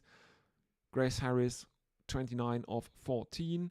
Australia, 179 for 5. Run rate 9.18. 3 more deliveries left to go. And again, angled outside the off stump by Harris. There is no run as the ball bounces over her top edge. She's fishing outside the off stump here a bit, as Lauren Bell bowls a bit wider outside her off stump in this over. So Harris remains on 29 of 15. 2 more deliveries, and I don't think Talia McGrath is getting her 50 in this innings. The partnership is 65 of 33 deliveries though. Australia looking really good, as Grace Harris now scoops Lauren Bell over fine leg for 4 runs. Australia bring up their 183 for 5 now. And there is despair on the faces of the England fielders. They know they have let the Australians get away again. Final delivery of the innings coming up. Lauren Bell, right arm over the wicket, full and driven to long on by Grace Harris, and the Australians end the innings on 185 for 5 as the last delivery of the over goes for a couple. Australia 185 for 5, run rate of 9.25. So England are set a target of 186 from their 20 overs. Let's have a look at the scorecards and at the highlights from the scorecard for the match, or for the innings. Beth Mooney up top played a more attacking innings this time. She didn't make a half century this time. And she was also not the highest score for Australia. That one goes to Talia McGrath, the captain, who played a 48 of 35. Beth Mooney 44 of 31. The only other Australian batsman to make it past 20 is Grace Harris, who moved on to 35 of 17. The only Australian batter with a strike rate over 100. Let's have a look at the bowling card. Pick of the bowlers, probably Charlie Dean, who took 2 wickets. Because there was a run out, that was Georgia Voll. Only 2 other England bowlers took a wicket, 1 each. Freya Kemp took 1. Sophie Eccleston took 1 as well. And Lauren Bell, Nat Silver-Brunt and Sarah Glenn remained unlucky. Well, but I think the talking point from this Australian innings will again be missed opportunities by England's fielders. There were drops. They couldn't stop the boundaries. They didn't take their chances at runouts. So England's back is up against the wall here, and based on the performance in the first T20 International, a target of 186 is a tough ask for this batting lineup. So, let's see if there are any final social media messages before we go to the innings break. Doesn't look like it, but again, what are your predictions for England's chase? Can they chase down 186 against this Australian team? Will Australia win the series here this Canberra evening, this European morning? Do get in touch. I'd love to hear from you, and I'll see you in a bit for England's chase of 186. See you in a bit.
Welcome back, everyone. Du bescheuertes kurzes Bein to the England chase of 186, which the Australians set them in the first innings. One more stat. That partnership between Harris and McGrath was the highest for Australia in T20 internationals for the 6th wicket, as the England openers are out there. Megan Schutt is set to bowl the first over. Best figures of 5 for 15. Can England make it 3 in 3 T20 internationals for England, men and women, in which they lose a wicket before scoring a run?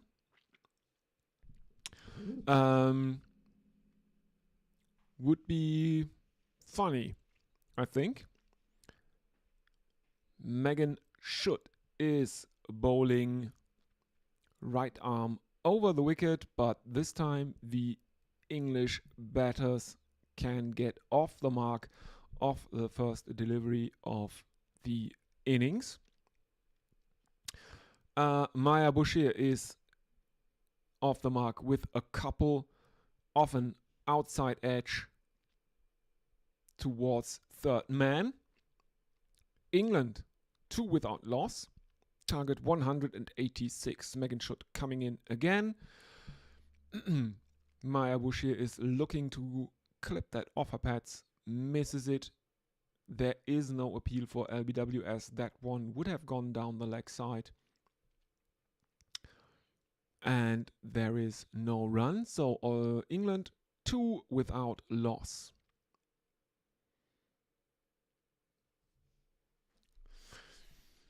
Megan Schutt coming in for the third delivery.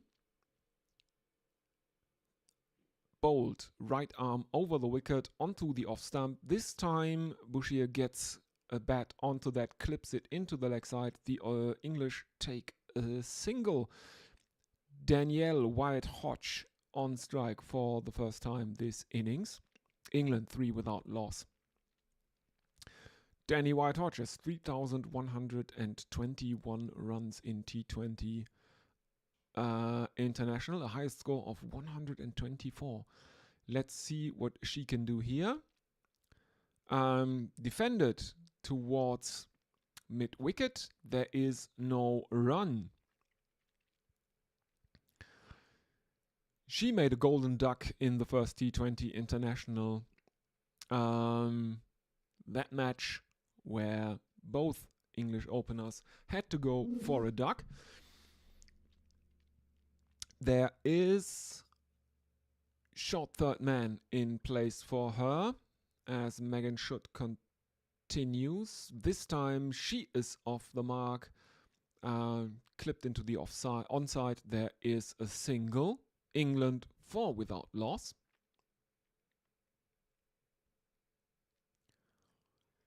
As we are seeing Elise, no, it's not Elise Parry. Disregard that. Schutt continues, right arm over the wicket. This time a bit wider, played to cover by Maya Bashir. There is no run. England 4 without loss after 1 over. Again, the target is 186 after England continued their woes in the field from the first basically 4 games of the series. Only two very easy drops in the first innings for England. 3 drop chances if you include a relatively tough caught and bowled chance. As Kim Garth is set to continue for Australia. Her best figures are 3 for 6. And if she can do anything like that, it would throw a spanner in the works for England. There is a slip in place for Kim Garth. First time there is a slip in place in this match.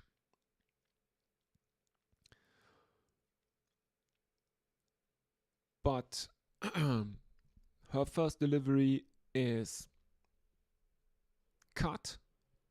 It's an outside edge that loops over the fielder at point, and there is the first boundary for England. Danny Wyatt-Hodge, the batter, and England move on to 8 without loss.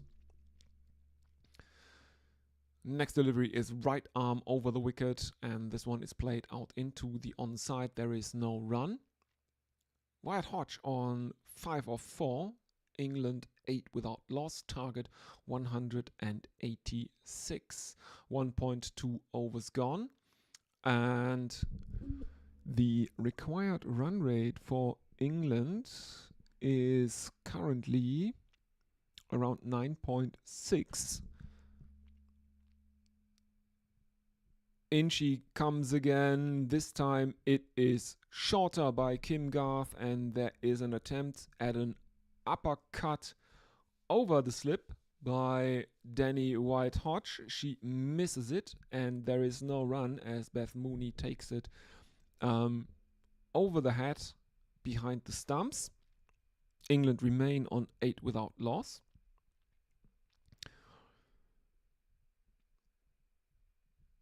As we are seeing that apparently Grace Harris is currently being interviewed on the player mic on the field.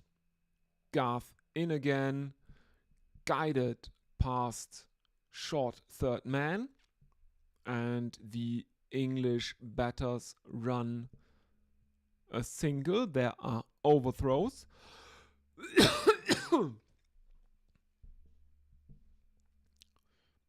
And that means England can run a couple here.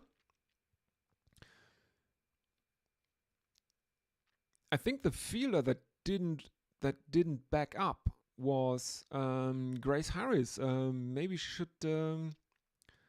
concentrate a bit more on the fielding and less on the interview over the headset.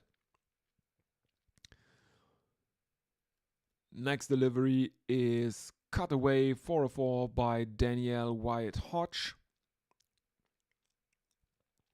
She finds the boundary again. That's her second 4 of the innings. England move on to 14 without loss. They need another 172 runs from 109 balls.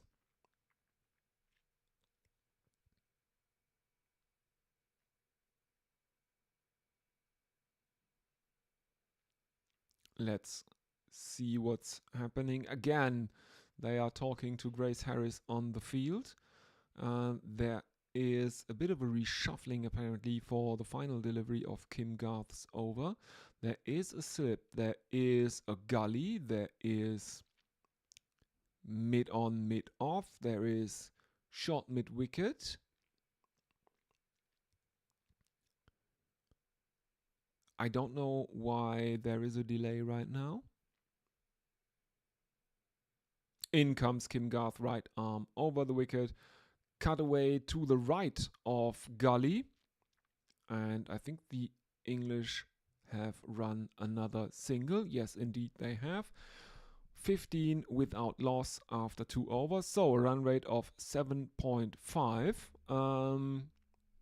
The required run rate is climbing a bit now. 9.5 for England. Let's have a look if anyone is with us on YouTube in the live chat or on Blue Sky. Again, reminder, you can always get in touch with me either through the YouTube chat or through Blue Sky. The Blue Sky handles that you can see on your screen right now. You should follow all of them. All friends of the channel and contributors to the commentary. but my one that I will be monitoring throughout the rest of this match is at linuxlayer.bsky.social. So if you want to get in touch, at me there or use the YouTube chat. I will read out your messages in between overs as Alana King is coming in. So, early leg spin from Australia.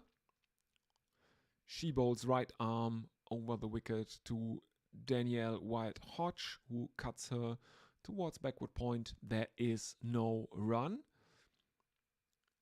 In she comes again, and this time White-Hodge goes down on one knee and pulls her over. Fine leg. Grace Harris, who was interviewed in the last over, running after it, diving, can't stop the boundary as she slides over the boundary rope, and that is another boundary for Danny White-Hodge, the third of the England innings, the third for Danny White-Hodge, as Alana King bowls one very, very wide outside the off stump of Danny White-Hodge, who steps out into the offside, plays with an angled bat and finds the boundary behind third man. Another 4 runs. So England are again looking to make their first 50 in mostly boundaries here, I think. Cut straight to gully by White-Hodge, and there is no run. 23 without loss, 2.4 overs gone. England need another 163 runs from 104 deliveries. In comes Alana King, right arm over the wicket, bowls one down the left side as White-Hodge is going down on one knee, looking to sweep her over mid-wicket, misses it, given as a wide. England 24 without loss. In comes Alana King again, cut again. This time it is fielded by Point, and there is no run as the fielder from extra cover is also coming around, backing up Point. Unnecessary. Point doesn't make any mistakes here. In comes Alana King, right arm over the wicket, bowled on a middle stump line and pulled by Danny White-Hodge for a single to end the third over. England 25 without loss. So, come on, give me your predictions. Do you think England can make 186 here? Can they keep their hope of drawing this Women's Ashes series alive? They can't regain the Women's Ashes because Australia, who were holding the Women's Ashes before the series, have already drawn the series during the last T20 International on Monday.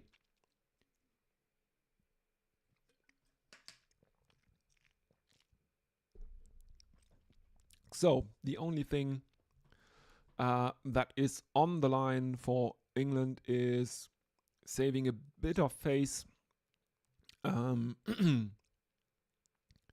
and drawing the series, as they did during the last Women's Ashes that were held in England. They were Australia had retained the Ashes there as well. England had not won any points before Australia retained the Ashes, and they came back from behind to draw the Ashes in that one, as we are now seeing Alyssa Healy being interviewed by the commentators in the box. Healy is out on the boundary. She is out of the T20 leg of the series so far. Megan Schutt continues. First delivery to Maya Boucher is an appeal for LBW. It is not given out on the field, and no one is really interested in reviewing that. Looks like she got an edge to that, as we are seeing. That kind of foot brace that or that basically plastic shoe that Alyssa Healy is wearing because she has a heel injury, I think, that she aggravated during the one-day international part of the series. She has not yet been ruled out of the test match, but she has been ruled out of the remainder of the T20 leg of the series. England 27 without loss now, as Megan Schutt continues. Right arm over the wicket, lofted over mid-on for another boundary by Danny Wyatt-Hodge. England bring up their 31 without loss now.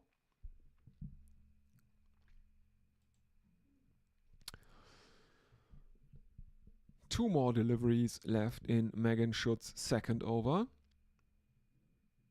As we are seeing, I think that's Grace Herring after that lofted shot from Wyatt-Hodge. Glance down the leg side past Beth Mooney. Sorry, past Beth Mooney. Very, very fine for another boundary. England move on to 35 without loss, 3.5 overs bowled. They need 151 more runs from 97 balls. And I think it's too early for predictions. They were going along very, very well during the last T20 International after losing, I think, 2 quick wickets. The openers threw away their wickets, both of them for ducks.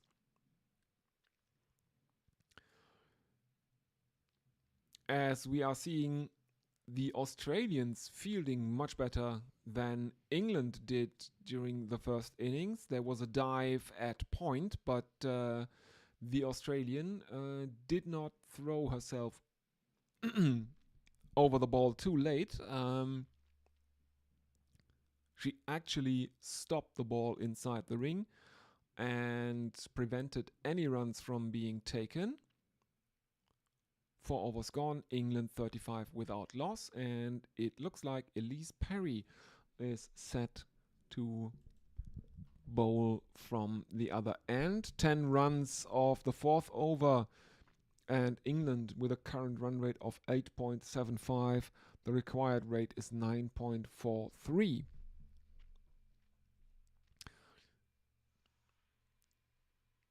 And judging by how this match has gone thus far, that basically means that they need every over from now on to go kind of like that.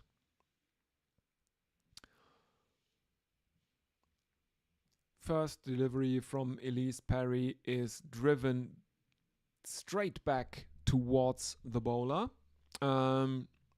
who appeals for a run out at the non-striker's end. As she gets fingers to it, hits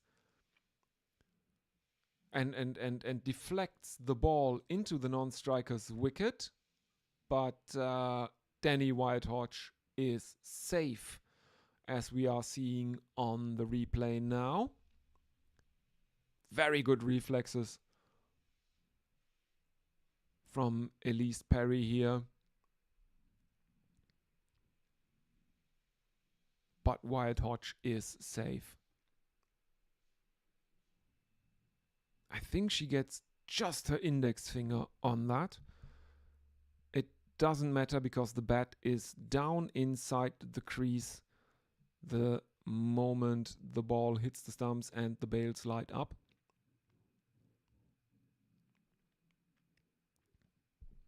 England get away with one. That was really close. Now we have the confirmation from the third umpire. It is indeed not out.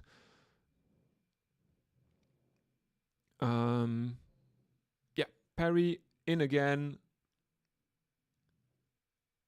Outside edge that loops behind square into the offside. Dribbles down to the third man boundary, and there is another boundary for England. 39 without loss, 4.2 overs gone. This time it is Maya Boucher, and that is her first boundary of the innings. Can't tell you what's going on because we are seeing Alyssa Healy being interviewed by the commentators in the box. In comes Parry again, right arm over the wicket. This one is played out to cover by Maya Boucher, and there is no run.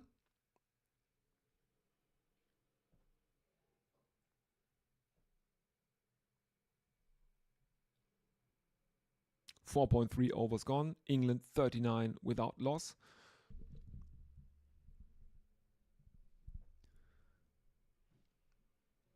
Next delivery, Elise Parry, fourth delivery of her first over. In she comes, right arm over the wicket, clipped off the legs of Maya Boucher, and it is fielded at deep mid-wicket, and I think this time the English batters have run through for a single. They have. So, much better running from England than in the first T20 International, where they didn't get any runs off the bat before reaching their team 50 that were not boundaries. They ran one or two leg buys and buys or stuff like that, but all the runs off the bat for their team 50 were in boundaries. In comes Parry, right arm over the wicket, defended back into the pitch by Wyatt Hodge, and there is no run. 40 up for England, but they can't go on from there.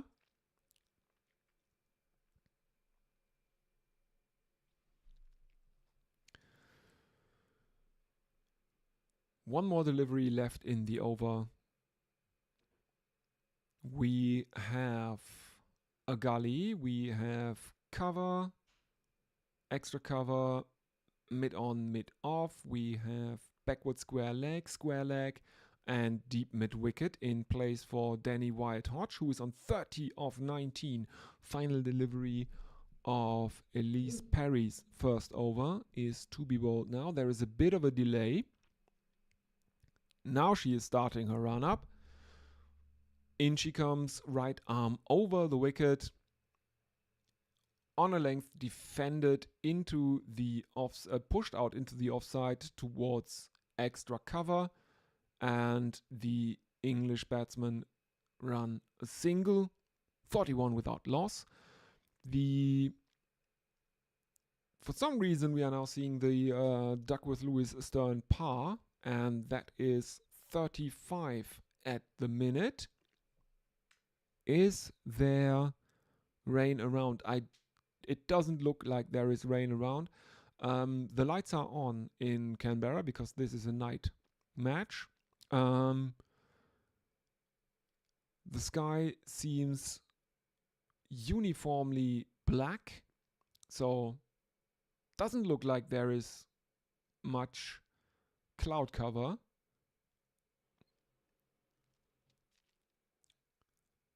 England need 145 runs from 90 balls. There is a bit of a discussion between Danny Wyatt Hodge and one of the umpires. Don't know what this is about.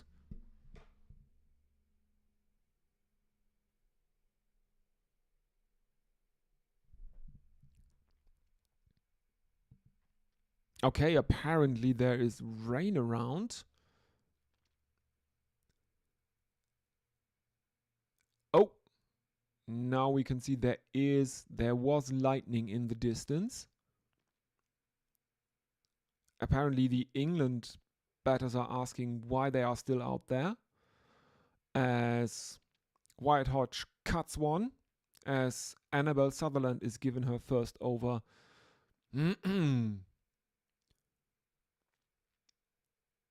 England take a single, and they are ahead of the Duckworth-Lewis Stern target so far.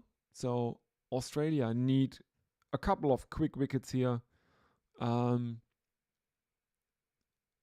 just in case this match is interrupted. Maya Bushi defends one back into the pitch. There is no run.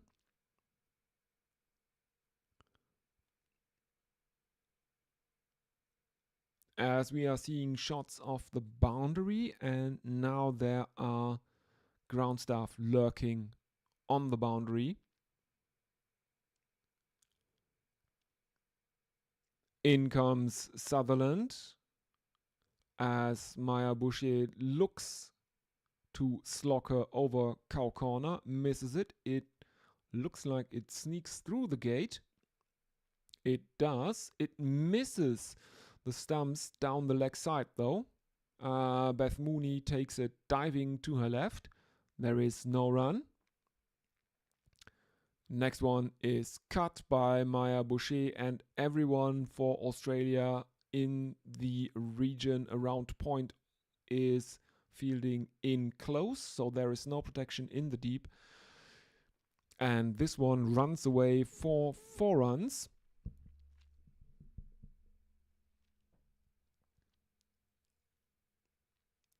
We are seeing Heather Knight, who is sitting in the English dugout.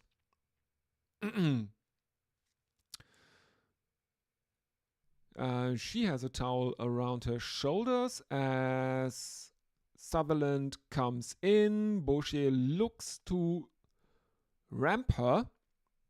Is too late on the shot. The ball balloons up into the air and it is a caught and bowled. She has to go 13 of 14.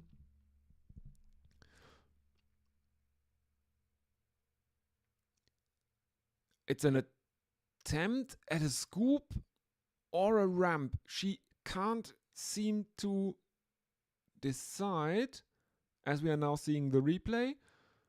Yeah, she's looking for a mix of a scoop and a ramp. Has the bat in the wrong position, gets a leading edge that balloons up into the air, and it is taken by the bowler. So Maya Boucher caught and bowled Sutherland 13 of 14, and England lose their first wicket 48 for 1. And that should mean that Sophia Dunkley should be coming out at 3 for England. Let's have a look if anyone is with us on social media.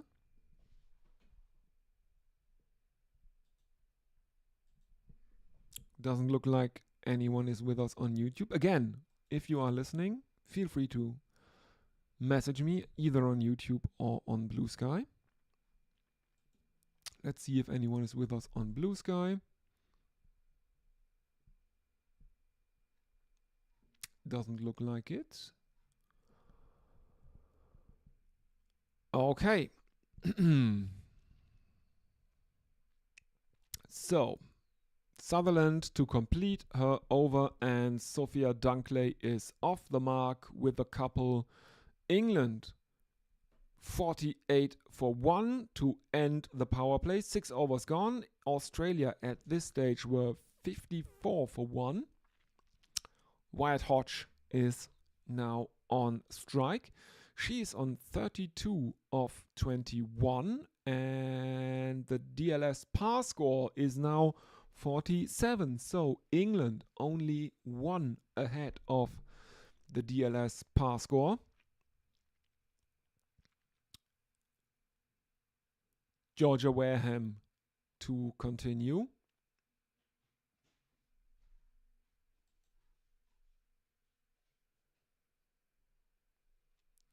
So back to spin for the Australians. No doubt to get some quick overs in before the rain that apparently is around might interrupt proceedings. One or two more wickets would probably be very, very welcome for Australia in light of DLS, in light of DLS possibly coming into the picture here. Wareham, first delivery is a dot ball, second delivery brings a single, and England move on to 49 for 1, which is DLS par. 137 more runs required from 82 deliveries. Dunkley is back on strike as Georgia Wareham continues right arm over the wicket. This one is driven to cover by Dunkley, and there is no run. England are now behind the Duckworth-Lewis-Stern par score, which has gone to 51. England 49 for 1, as Wareham is cut by Dunkley towards point, where it is fielded and there is no run. So 3 behind DLS.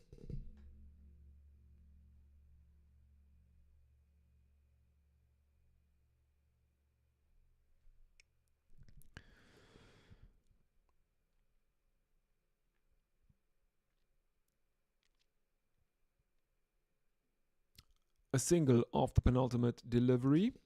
England still 3 behind the DLS par score as they bring up their 50 with a single from Sophia Dunkley. Danny Wyatt-Hodge on strike, 33 of 23 for her. Georgia Wareham figures of none for 2 so far of her first over, as Wyatt-Hodge goes down on one knee, looks to fetch one from outside her off stump to sweep over the leg side. There is a dot ball, and England are 4 behind Duckworth-Lewis-Stern after 7 overs.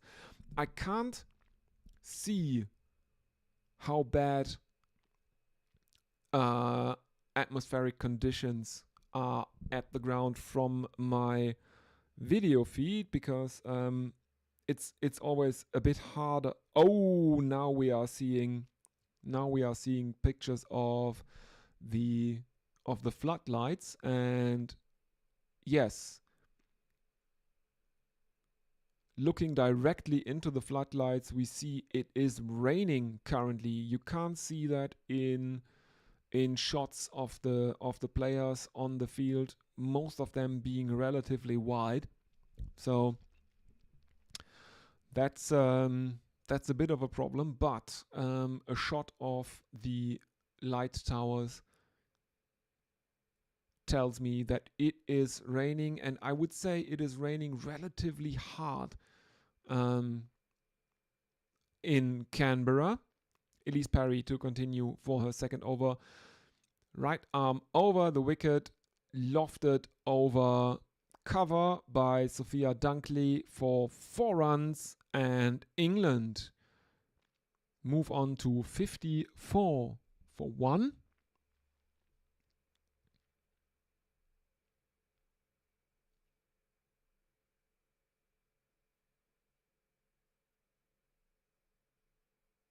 Maybe that's more over mid-off than cover that shot, as I'm seeing the replay here now. England still 2 behind DLS after that boundary. 54 for 1. DLS is 56. Parry coming in again, right arm over the wicket, and Dunkley goes down on one knee for a sweep, and it is fielded by Alana King at deep fine leg. Australia hold England to a single. 55 without loss. DLS par is 57. Wyatt-Hodge is on strike. She's on 33 of 24. Sophia Dunkley on 8 of 6. England need 131 runs from 76 deliveries.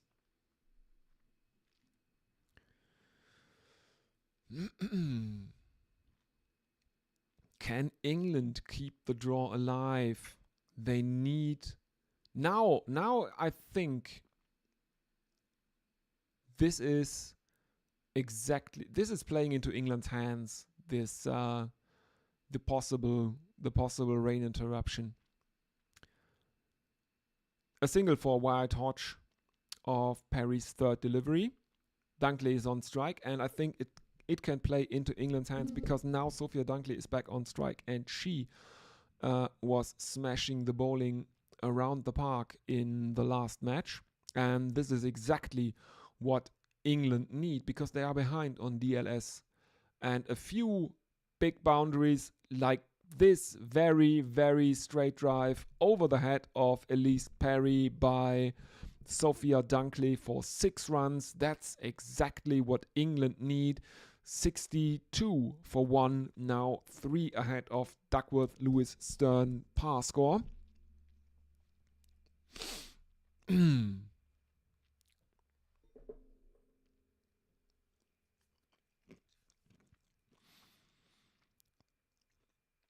Doesn't really matter at this stage if Sophia Dunkley can play a long innings. She needs to play a rapid innings. A good time rather than a long time is, I think, the important part here with the rain around.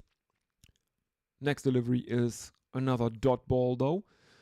England 62 for 1, only 1 ahead of the DLS par score now. Dunkley on strike. Final delivery of Elise Perry's second over. In she comes, right arm over the wicket and defended back into the pitch by Dunkley. The ball bounces high up into the air.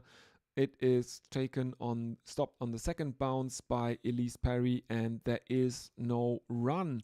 And England remain on 62 for 1 after 8 overs with the DLS par score 62. Let's have a look if anyone is with us.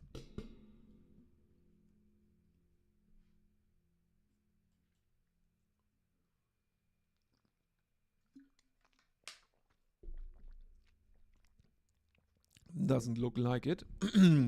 Stephen Kelk is the last message on YouTube. Again, remember, if you are listening, don't consider liking and subscribing. Really helps such a small channel as mine out.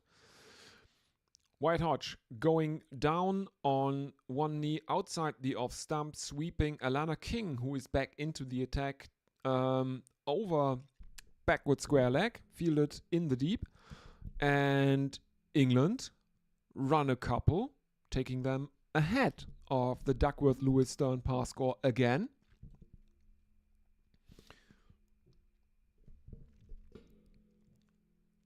Wyatt Hodge back on strike, 36 of 26. King continues right arm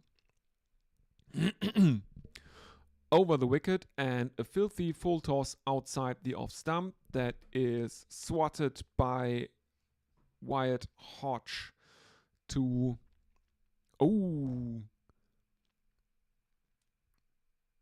straight down the ground. It is fielded though, and England are kept to a single as we are seeing a wide shot off the ground. There is lightning around. I think it's only a question of time before the players are taken off.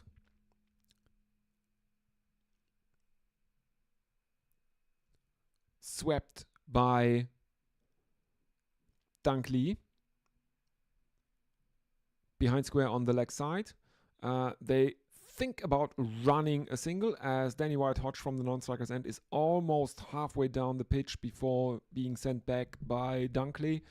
There is a chance of a run out that the Australians can't capitalize on, and there is no run. Dunkley finding the boundary next delivery, 4 runs at Cow Corner. 169 for 1. And it looks like everyone is running off England. 2 runs ahead of Duckworth Lewis Stern.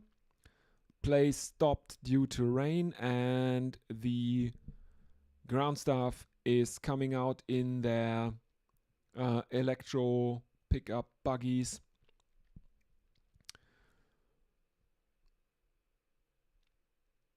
The Australians don't look happy with the interruption. They would probably argue that the players should have been taken off earlier, much earlier, at a time when England were behind Duckworth Lewis par. Anyway, well, it is 9:43 p.m. Local time in Canberra. The players are taken off. Play is halted due to rain.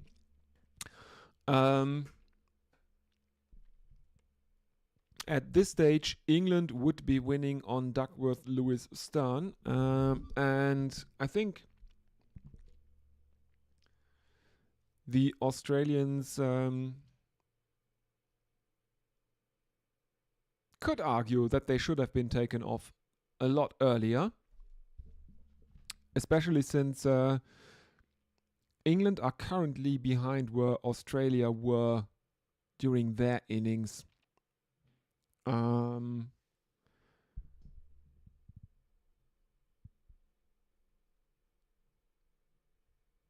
don't see exactly how many runs Australia had after 8.4 overs, but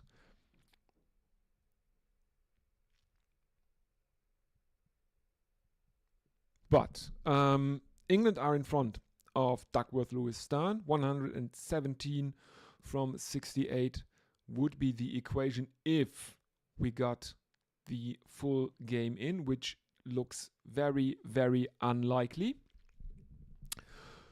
Let's have a look at the scorecard. Highlight of this England innings so far, Danny Wyatt-Hodge with 37 of 27. Sophia Dunkley is also going along relatively nicely on 18 of 11. Maya Boucher, the opener, with a sub 100 strike rate. She is the only wicket to fall on a mistimed ramp scoop, whatever that was. Got a leading edge that ballooned up into the air, and she was out caught and bowled Annabelle Sutherland. And yeah, I think that is it for now. I will obviously be with you again if I get any updates.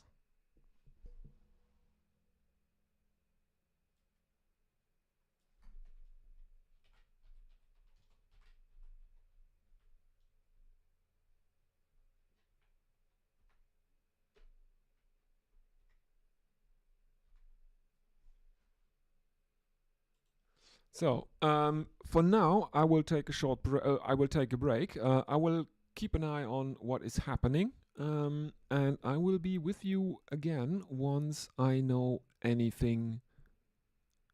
If I get any more info, if we are getting any more overs, or if this is it, and I will tell you what that would mean once I get confirmation that play has been stopped for the day.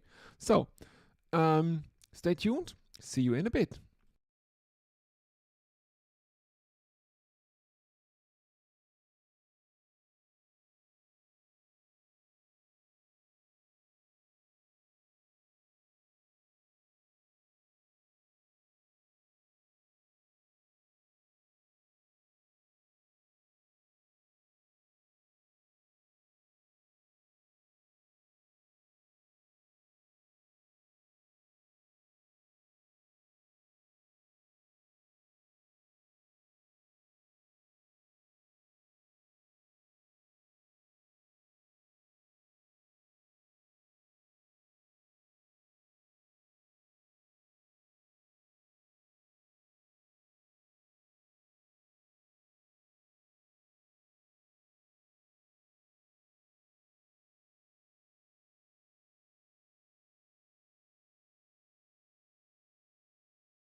All right, everyone, we are back. Apparently, the rain has cleared. Field looks good. Short reminder of what is going on. England have been set a target of 186. 186. They are currently 73 for 1. They were ahead of DLS par score before rain stopped play. We are back now. Alana King will have to bowl 2 more deliveries. England ahead of the DLS par score by 2 runs. But no overs have been lost, because there is apparently a buffer of about 30 minutes.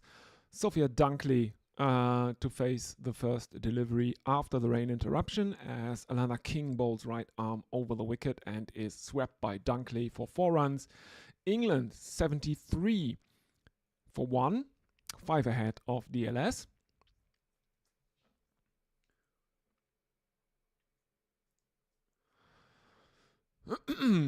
Final delivery of the 9th over coming up now. King bowling to Dunkley. She is bowling her leg breaks right arm over the wicket, and this one is a filthy full toss that is dropped by the fielder coming around from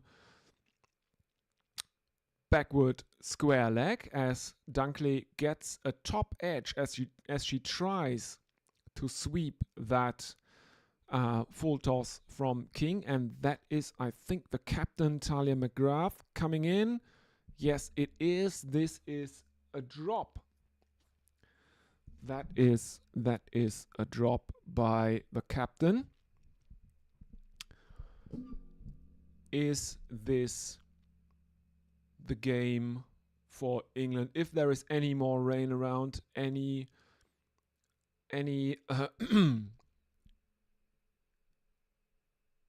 more runs they can get ahead of the DLS par score will be mana for England.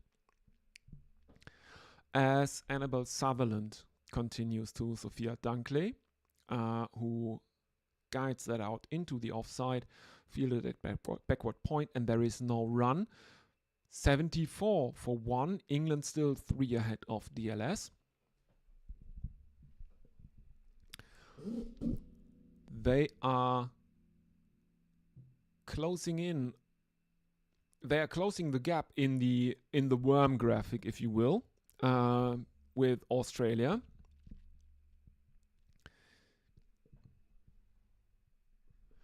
Let's have a look. Australia had lost more wickets at this stage than England have done so far.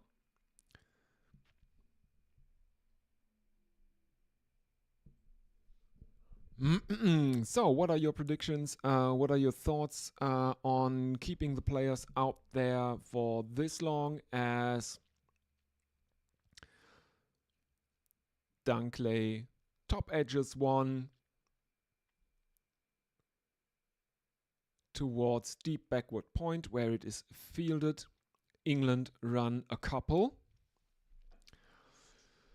The Australians didn't really look happy with having been left out there for so long. The umpires only took the players off after England basically got ahead of DLS. In the end, it didn't really matter, because it was just a very, very short interruption in play. As Sutherland can keep Wyatt Hodges' bat quiet on the 4th delivery of her 2nd over, England 2 ahead of DLS par. 109 runs needed from 62 balls. Sutherland coming in, hacked straight to mid-off, and there is another single in it for England. 78 for 1. only 1 ahead of the DLS par score now. Yeah, if you're listening to this reminder, please do get in touch with me using the YouTube chat. You can also use Blue Sky, as there is an uppercut by Sophia Dunkley that finds the boundary at deep third man, as Amy Garth can only jog after that. No chance for her to stop that delivery. She gives it her all for about half the chase, then she realizes, that's it, I'm not getting that. 10 overs are completed. England 82 for 1. The DLS par score is 78, and Georgia Wareham is given the ball for her second over of the innings.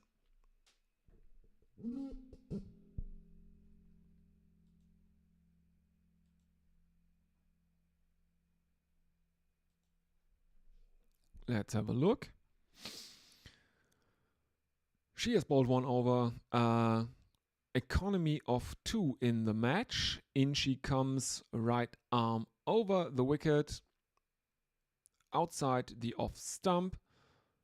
Wyatt Hodge looks for a cut, misses it. It is taken by Beth Mooney, who threatens to whip off the bails, but the foot is grounded behind the crease. Cut, and cut straight to gully by Wyatt Hodge. Stopped, and there is no run. England 1 ahead of DLS now, 82 for 1. DLS is 81.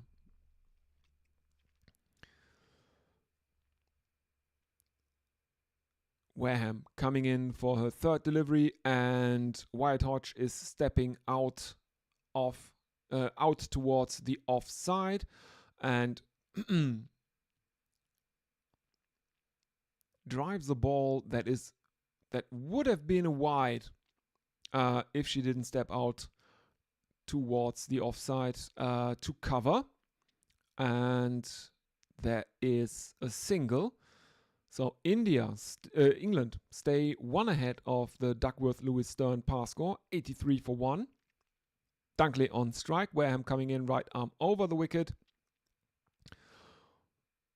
Full toss on the toes, clipped towards mid on, and there is another single for England. They are now on DLS par, 84 for 1 England. Danny Wyatt Hodge is on strike.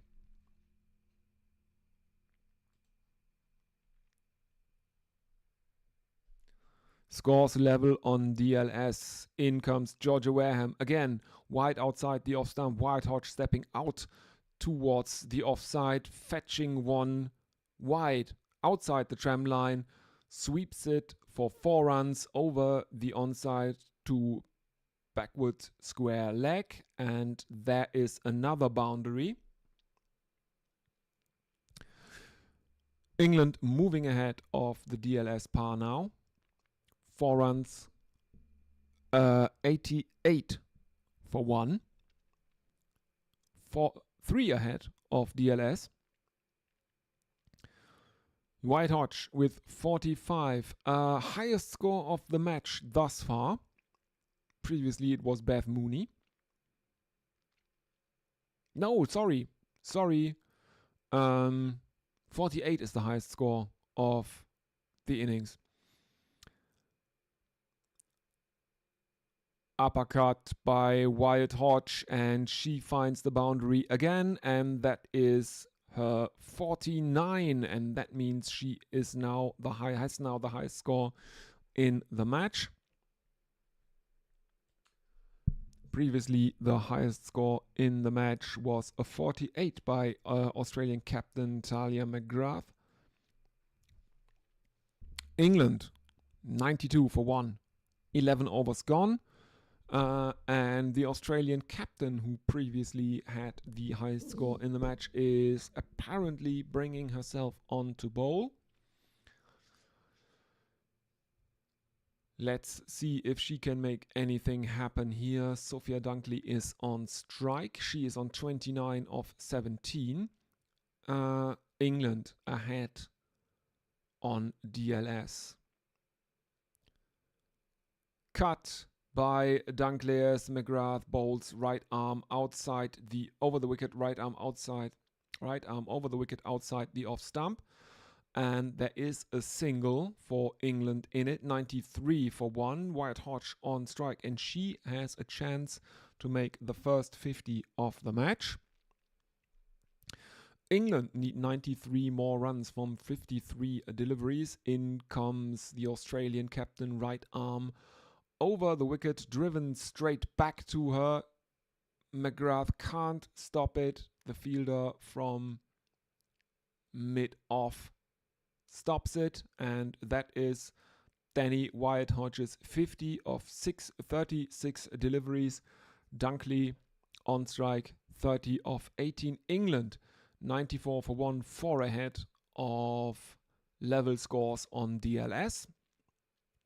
11.2 overs bowled. In case we don't get any more interruptions due to rain, England need another 92 from 52 deliveries. Next one is pulled by Dunkley, stopped at mid-wicket, and England run a single. As we are seeing replays of Danny Wyatt Hodge bringing up her 50. Borderline chance for McGrath. 50 partnership up as Danny Wyatt Hodge gets another single. This time the English batters are much better at rotating the strike, taking the singles when on offer, something they really didn't do during the first T20 International, which cost them. They relied too much on very, very risky shots for boundaries, lofted shots. As Dunkley is looking to accelerate, get more boundaries, driven aerially to cover, but falls short of the fielder there. That's what I meant. If she had gotten a bit more bat onto that, if she had hit it with a bit more power, she would have pulled it or shoved it straight down cover's throat. This way it's just a single, clipped off her legs by Danny Wyatt Hodge, and England have run another single. So 98 for 1, 2 ahead of the level scores on DLS. Wyatt Hodge on 52 of 38, Dunkley on 32 of 20. 98 for 1. The target is 186. Let's have a look if anyone is with us. As this match is starting to get a bit more interesting again, and England are looking to keep the hopes of a draw alive. They can't lose any more matches in this series. They can't lose this one, the third T20 International, which will take place on Saturday, and the test after that. I will be with you for the third T20 International, and I thought that the Australians would cover the test with some assistance from Europe, but apparently all the Australians got tickets to the first ever day-night test played in Melbourne, beginning on the 30th. So coverage of the test is up in the air, as the change in bowling has brought the wicket. Megan Schutt is back into the attack for her third over, and Danny Wyatt Hodge holds out. Again, the attempt to accelerate the scoring, lofted drive, but she can't clear mid-off.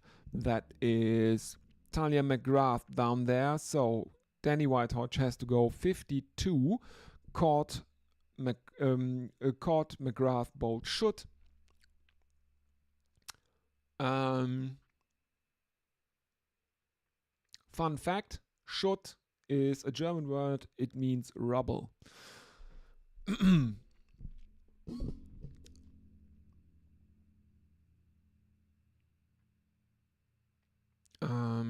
I'm just thinking, what was the German name for the Flintstones character? Fred Flintstone. The Flintstones are called Feuerstein, which is Flintstone.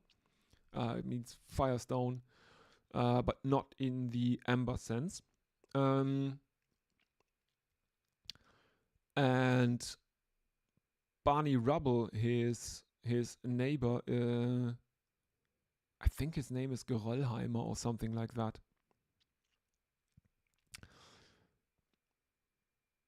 Anyway, we have Nat Silverbrandt out in the middle for England now, and she is off the mark first delivery with a single. England 99 for 2. Now, with the fall of the wicket, England are behind on DLS again.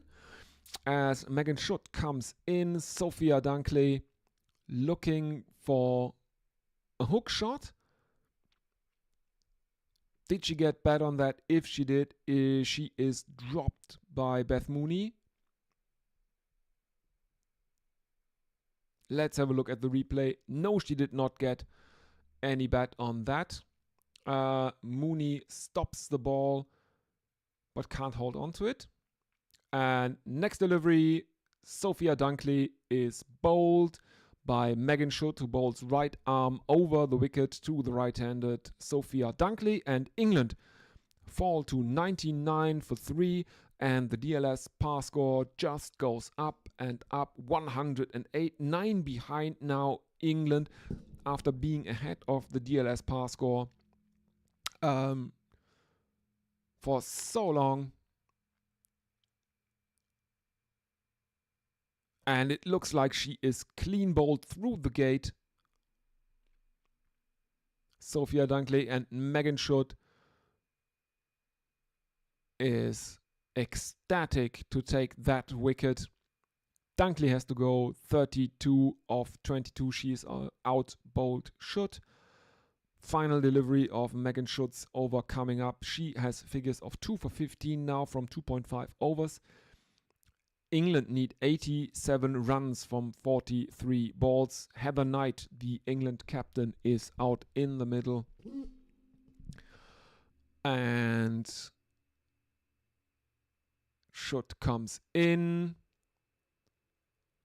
This is a loopy Yorker from Megan Schutt, slower ball. And Heather Knight defends that out back towards the bowler, and there is no run. Everyone is congratulating Megan here. I think they know that these 2 wickets in the over have been very, very important for Australia, because if there is any more interruption due to rain, this might break England's necks here.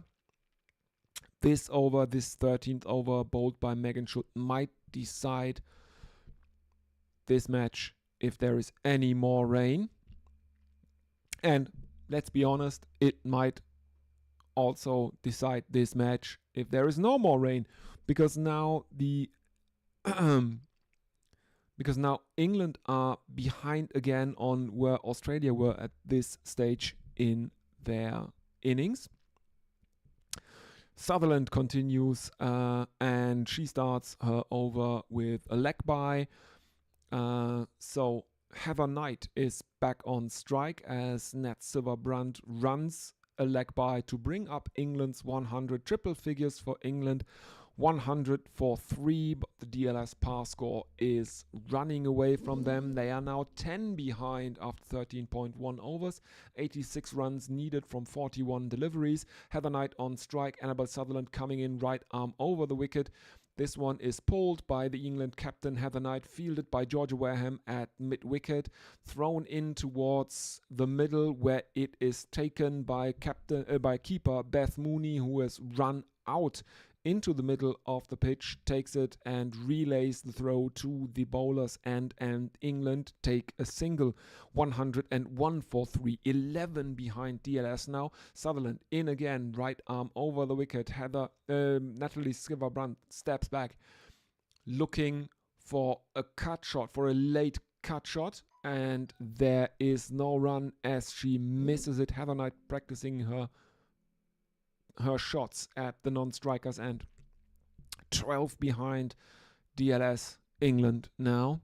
And after being ahead of Australia around the 9th and 11th overs, they have fallen behind. Their worm has fallen behind the Australian worm now. And the Australians accelerated massively during the last third of their innings, maybe. In comes Sutherland again, and Sciver-Brandt is looking for an almighty hoik, misses it. There is no run. Final delivery coming up as England fall 15 behind DLS.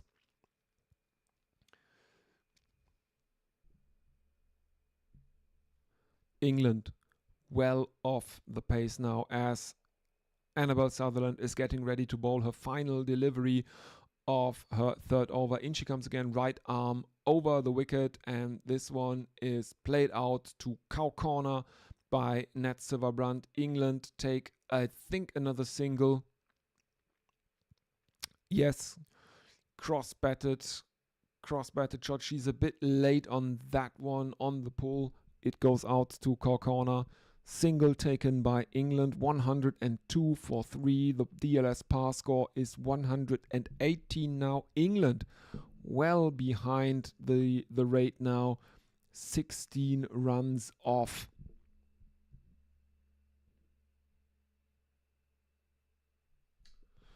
Apparently the weather is looking okay and we might actually get the full game in. England's current run rate is 7.39. The required run rate has crept above 14 now. So England caught on the back foot again. And we are looking at I'm looking at the chat. Stephen Kelk asks, what is the chance of more rain? And apparently, and according to Crick Info, there is a good chance that we get a full game in. At this stage, I don't think it matters if we have another rain interruption or if we get a full game in, because either way, England have squandered a very, very strong position they were in earlier in their innings. They were ahead on DLS par score, around 5 or 6 runs at some stages. It obviously changes from delivery to delivery, but now they are massively behind. 16 at the end of the 14th over, I think. Yes, 16 behind at the end of the 14th. Wareham continues. Dot ball of the first delivery. England get some help from Australian bowling and fielding, though, of the second delivery, as there are 4 byes, and then Nat Sciver-Brandt punishes a loose delivery by Georgia Wareham. She punishes it to the tune of 4 runs, and let's see. I don't see any scoring ribbons right now, but England are 12 behind the DLS par score now. They are 110 for 3. Nat Silverbrandt is on 6 of 9. Georgia Wareham is drying the ball with a towel. She is halfway through her third over, and this might prove decisive, as Silverbrandt is driving one out to cover. There are fielders out there though in the deep, and England are capped to a single. So Heather Knight, England captain, is back on strike as England bring up Nelson, 111 for 3. Heather Knight on 1 of 2 more deliveries in Georgia Wareham's third over to go. Again, she is handing a towel that she used to dry the ball back to the umpire. In she comes again, right arm over the wicket. And this one is driven airily over cover by Heather Knight, and that brings England another much needed boundary, 115 for 3 now. Excuse me. That's a good shot by England captain Heather Knight as she dances down the pitch and deposits one aerially over the covers.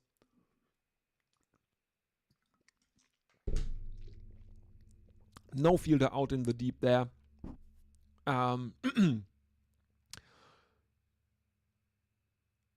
Next delivery by Wareham, right arm over the wicket, and Heather Knight is looking again for another scoop shot, for another lofted drive. This time much straighter, very straight over the onside, gets the toe end of the bat to that, and it is fielded by the bowler, Georgia Wareham, and there is no run. England end the 15th on 115 for 3.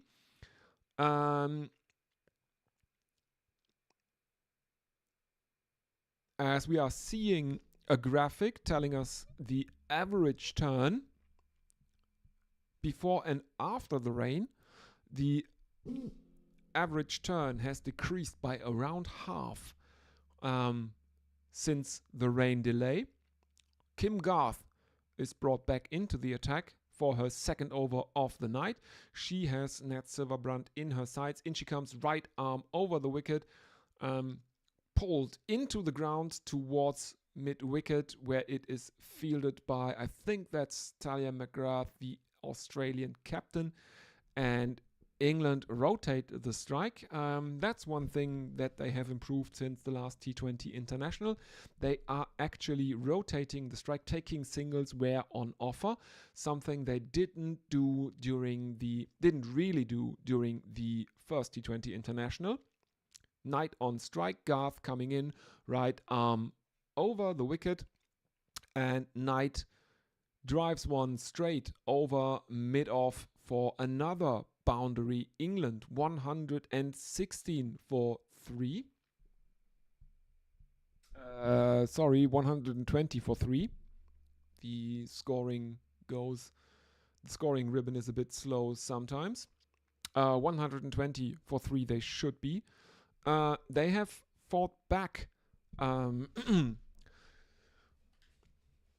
They have fought back. I think one more boundary or a couple in the next delivery, and they have brought the deficit on DLS back into single digits.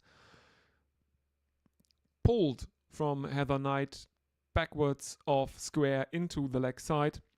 Fielded in the deep though, and England are kept to a single, and that is not enough. The deficit on DLS has increased by 1 again.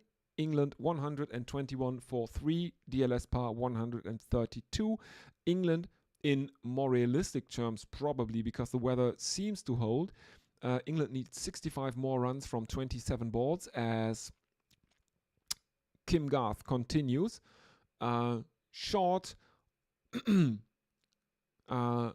towards the leg side of Nat Silverbrandt, who can only pull it out to mid-wicket for a single. England 122 for 3. Knight on strike. She's on 10 of 6. Silverbrandt on 9 of 12 at the other end. 2 more deliveries left in Kim Garth's second over. She has conceded 6-7 runs so far off her second over. Figures of none for 18. Cut by Knight towards backward point. England run through for a quick single, as there might have well been overthrows by the Australians as they attempt a run out at the bowler's end. The throw is wide though, but stopped near the boundary, and England are kept to a single. But Heather Knight was in real danger of being run out there. Final delivery, Kim Garth in conversation with her captain at her mark. In she comes now, final delivery, none for 19, her figures thus far. Pulled aerially, but it falls short of the fielder. The ball is thrown in towards the bowler's end. There is a half-hearted attempt at a run out, but I think the bowler, the batsman is safe. That is Heather Knight, as yes, Nat Silverbrandt runs a couple or hits a couple. End of the 16th over, England 125 for 3. Let's have a look if anyone is with us on social media. No, last chat message is Stephen Kalk asking if there is more rain on the way. Well, I mean, we have bowled 16 overs now. England 12 behind on DLS. 4 more overs.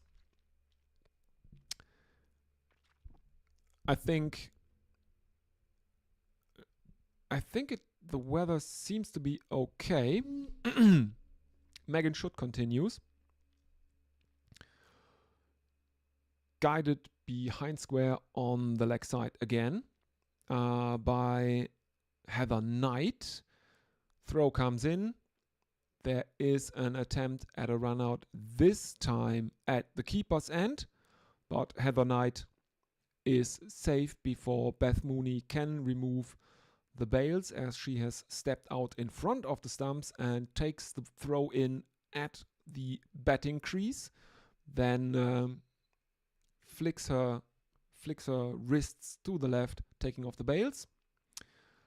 Another lofted shot from Heather Knight over mid-off, and this time she finds the boundary. 4 runs.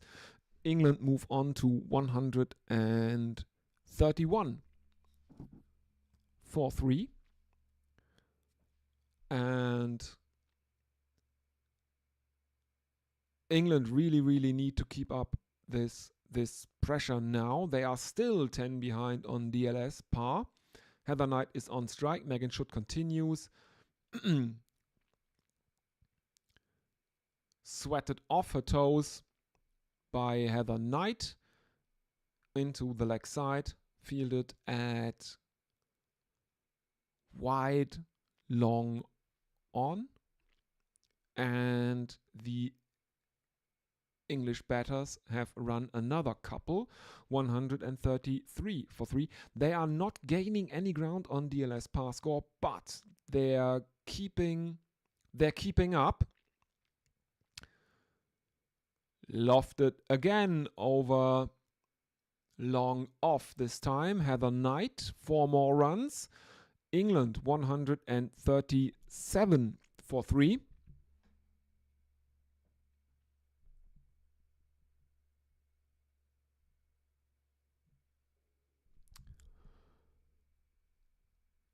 And that brings England closer to parity.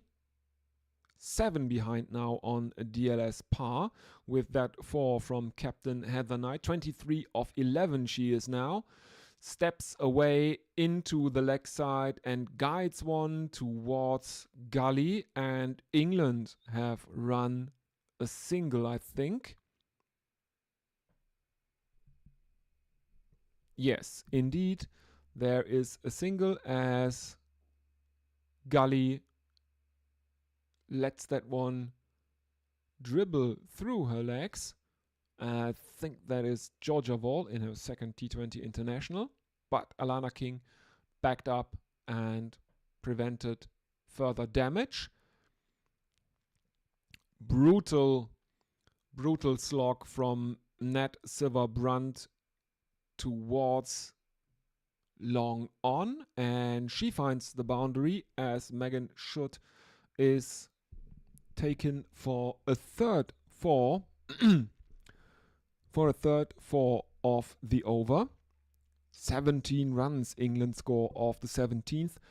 They end the 17th on 142 for 3, and that means they are only 6 behind the DLS par score after 17 overs. They require a further 44 runs from 3 overs, and they have 7 wickets in hand to do it with. Let's have a look if anyone is with us. Stephen Kelk saying the finish is going to be more exciting than I thought it would be. Yes, exactly, absolutely. I did not expect much. I did not expect much of this, or not that much excitement of the finish of this match. But credit where it is due. Credit where credit is due. England are making a game of that one here, as Talia McGrath is continuing. She is taken for a single of the first delivery by Heather Knight. Second delivery, a pole by Nat Silverbrandt. And England have run a couple. They need 41 more from 16 deliveries. Silverbrandt is on strike. Talia McGrath coming in right arm over the wicket. Bowled onto the stumps, relatively short, and Silverbrandt steps away to the leg side, pulls her into the arms of mid-wicket, but on the bounce, no chance for a catch. That is Georgia Wareham, I think. And England run another couple, 146, 8 behind DLS now. Knight is on strike, and she steps back. The ball is signaled dead. I don't know why exactly. Is there something, no, there are no beach balls or something like that on the ground. Knight mistimes a hook, gets it to long on, who stops it on the bounce, and there is another single. Nat Silverbrandt is back on strike. She's on 18 of 16. At the other end, Heather Knight, 26 of 14. The most cricket innings you can play in a T20 international, a captain's knock in a losing effort.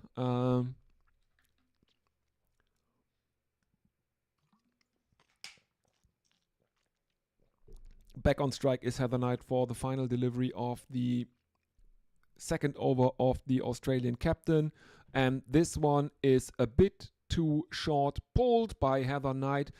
The fielder out in the deep gets a hand to it, can't hold on though, and she can't even prevent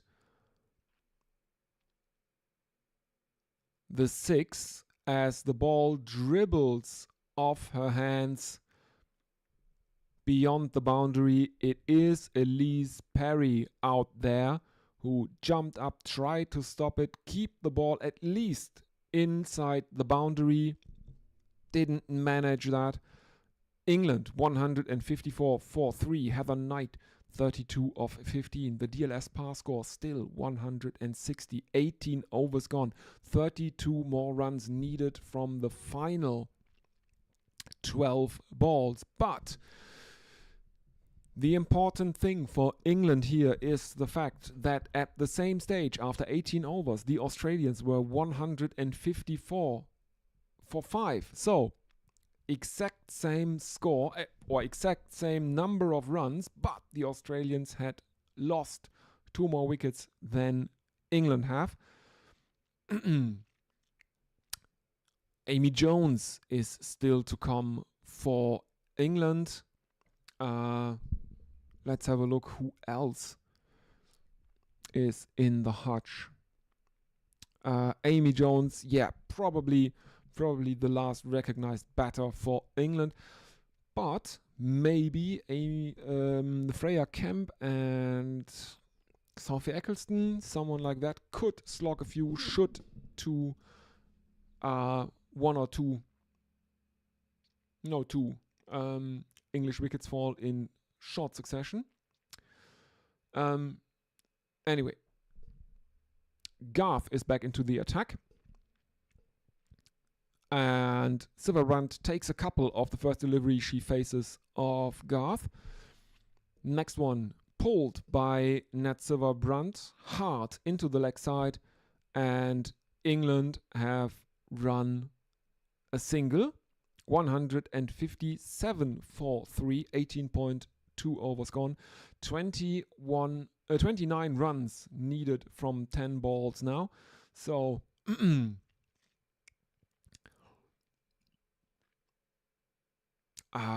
this is getting tense for England. They need to bring down the equation to at least maybe 15 of the final over. They could manage that as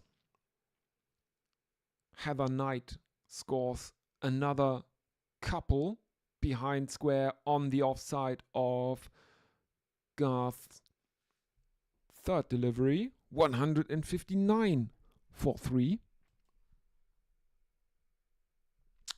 Kim Garth coming in again. Fourth delivery. Pull shot, top edge that finds the boundary at deep fine leg. And Heather Knight moves on to 34 of 16. Strike rate over 200. England making a game out of this, making a match out of it. They, at least Heather Knight, seems determined to keep the Ashes draw on the cards. 2 more deliveries, Knight on 38 of 17. Silverbrandt 22 of 19. Kim Garth coming in. This one is leg sidey, and Knight lap sweeps, pulls that one towards deep fine leg, and England run a single. 164 for 3. They are now 4 runs behind DLS par score, 4 runs behind where Australia were at this stage in their innings, with 1 more delivery left in the 19th over to come. Kim Garth coming in, and Nat Silverbrandt drags one on as she gets an under edge, trying a pull shot. She mistimes that one completely, and she has played on. England 164 for 4 after 19 overs. 10 runs and 1 wicket coming off this 19th over. England need 22 runs. 22 runs. They need 22 runs of the final over of the match. Can they do it? It is not impossible. If you are watching this, please consider liking and subscribing, and also get in touch with me. What do you think? This is a very, very thrilling end to what at times looked a bit like a foregone conclusion, maybe. 22 more runs needed from the final over. Heather Knight is on strike.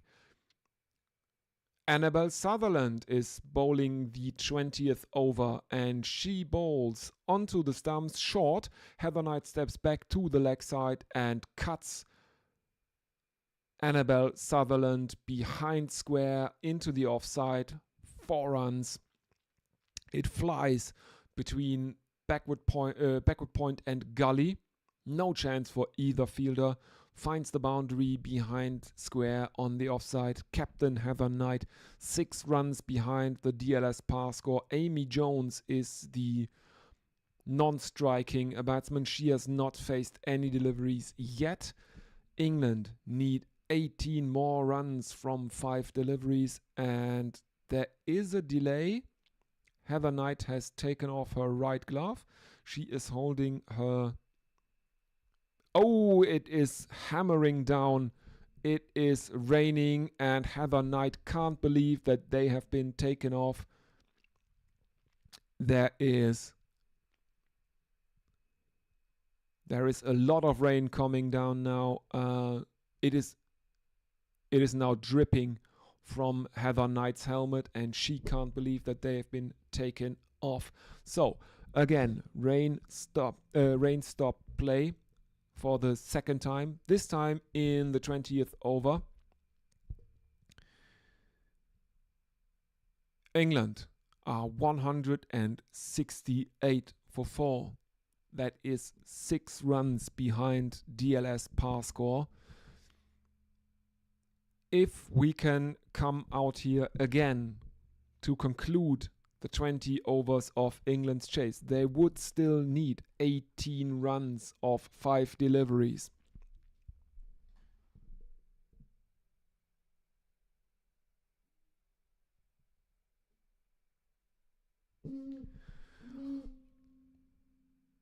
I mean, this is... Yeah, I know that as we are seeing Heather Knight, who is looking really, really frustrated with the decision to go off now.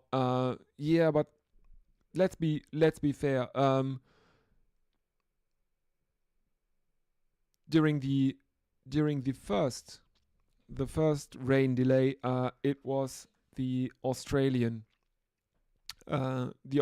players who were rightfully frustrated with the umpires keeping the fielders out there for so long. They only took the players off after England had cleared the DLS par score, after they had been behind for quite a bit during their innings.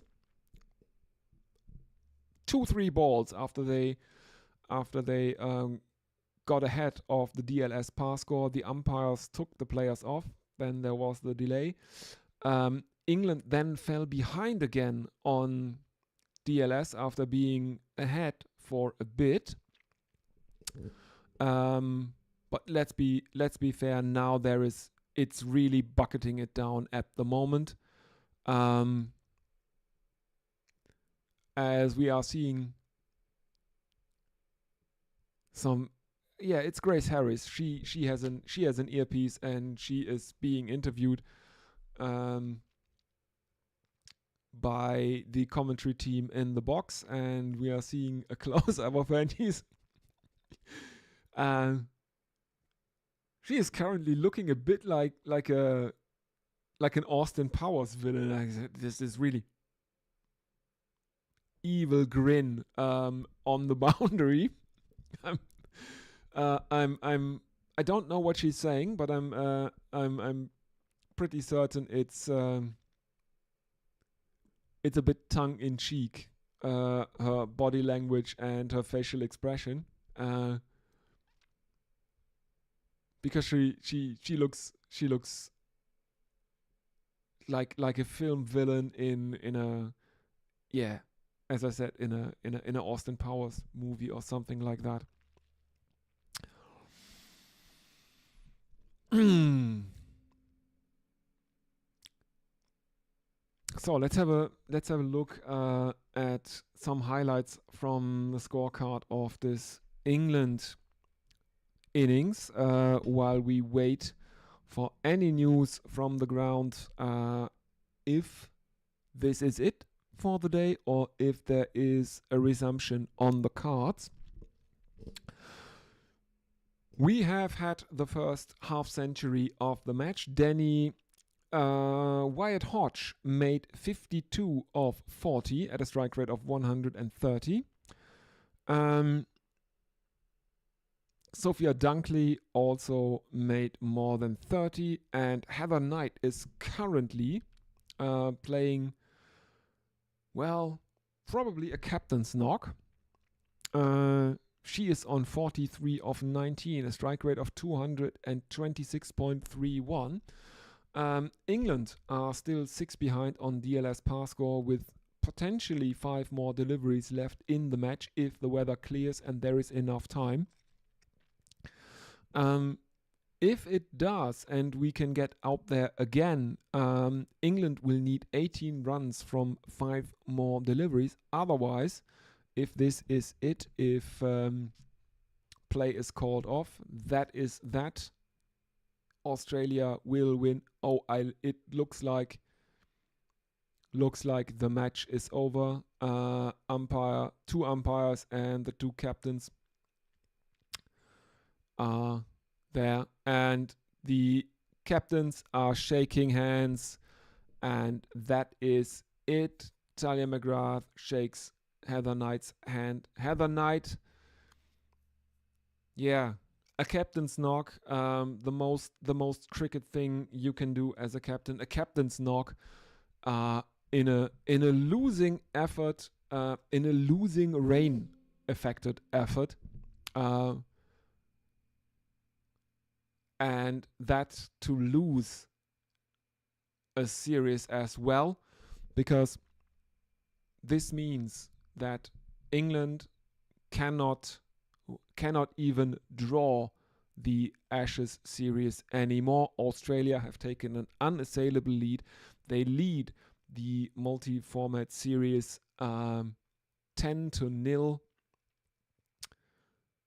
with only 6 more points to play for. 2 more on Saturday in the final T20 International of the series, and then beginning on the 30th, 4 more in the only test of the series, as we are now seeing the official result: Australia win by 6 runs according to Duckworth Lewis Stern. So yeah, thank you everyone for listening. That first and foremost. Let's have a look at any final messages. Stephen Kelk says, "Oh well, that's cricketing live." Yes, it is, Stephen.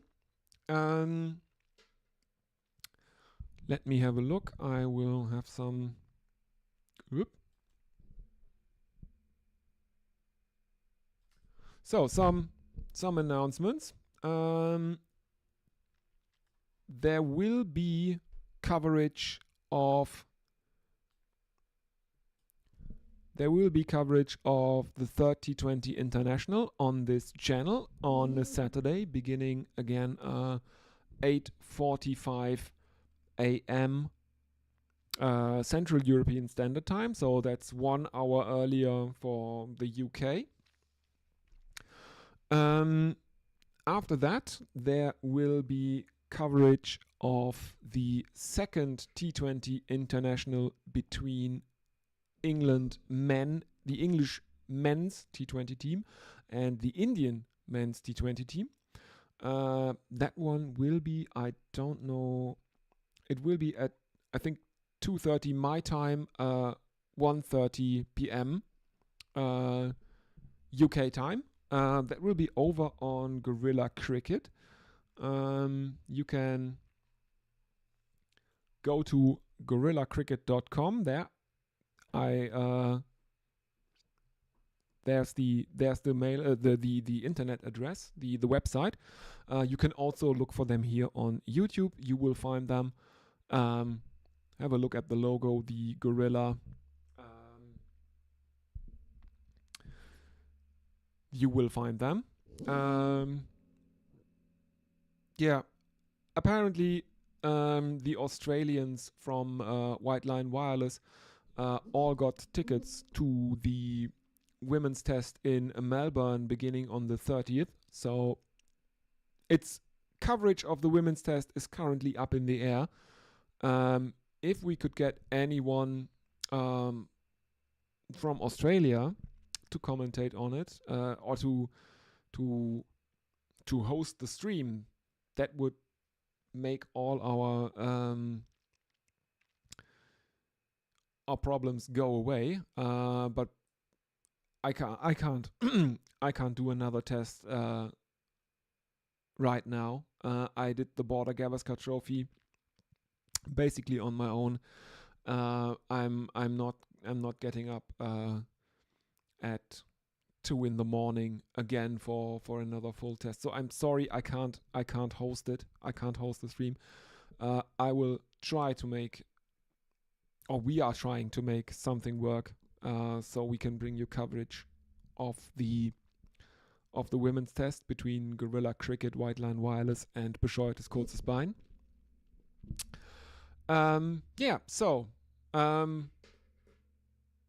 If you like this, don't forget to like and subscribe so you don't miss the coverage of the final T20 International of the Ashes series. And subscribe to Gorilla Cricket for their coverage of the T20 from India. On both of those will be on Saturday. And I will see you on Saturday. Bye, everyone.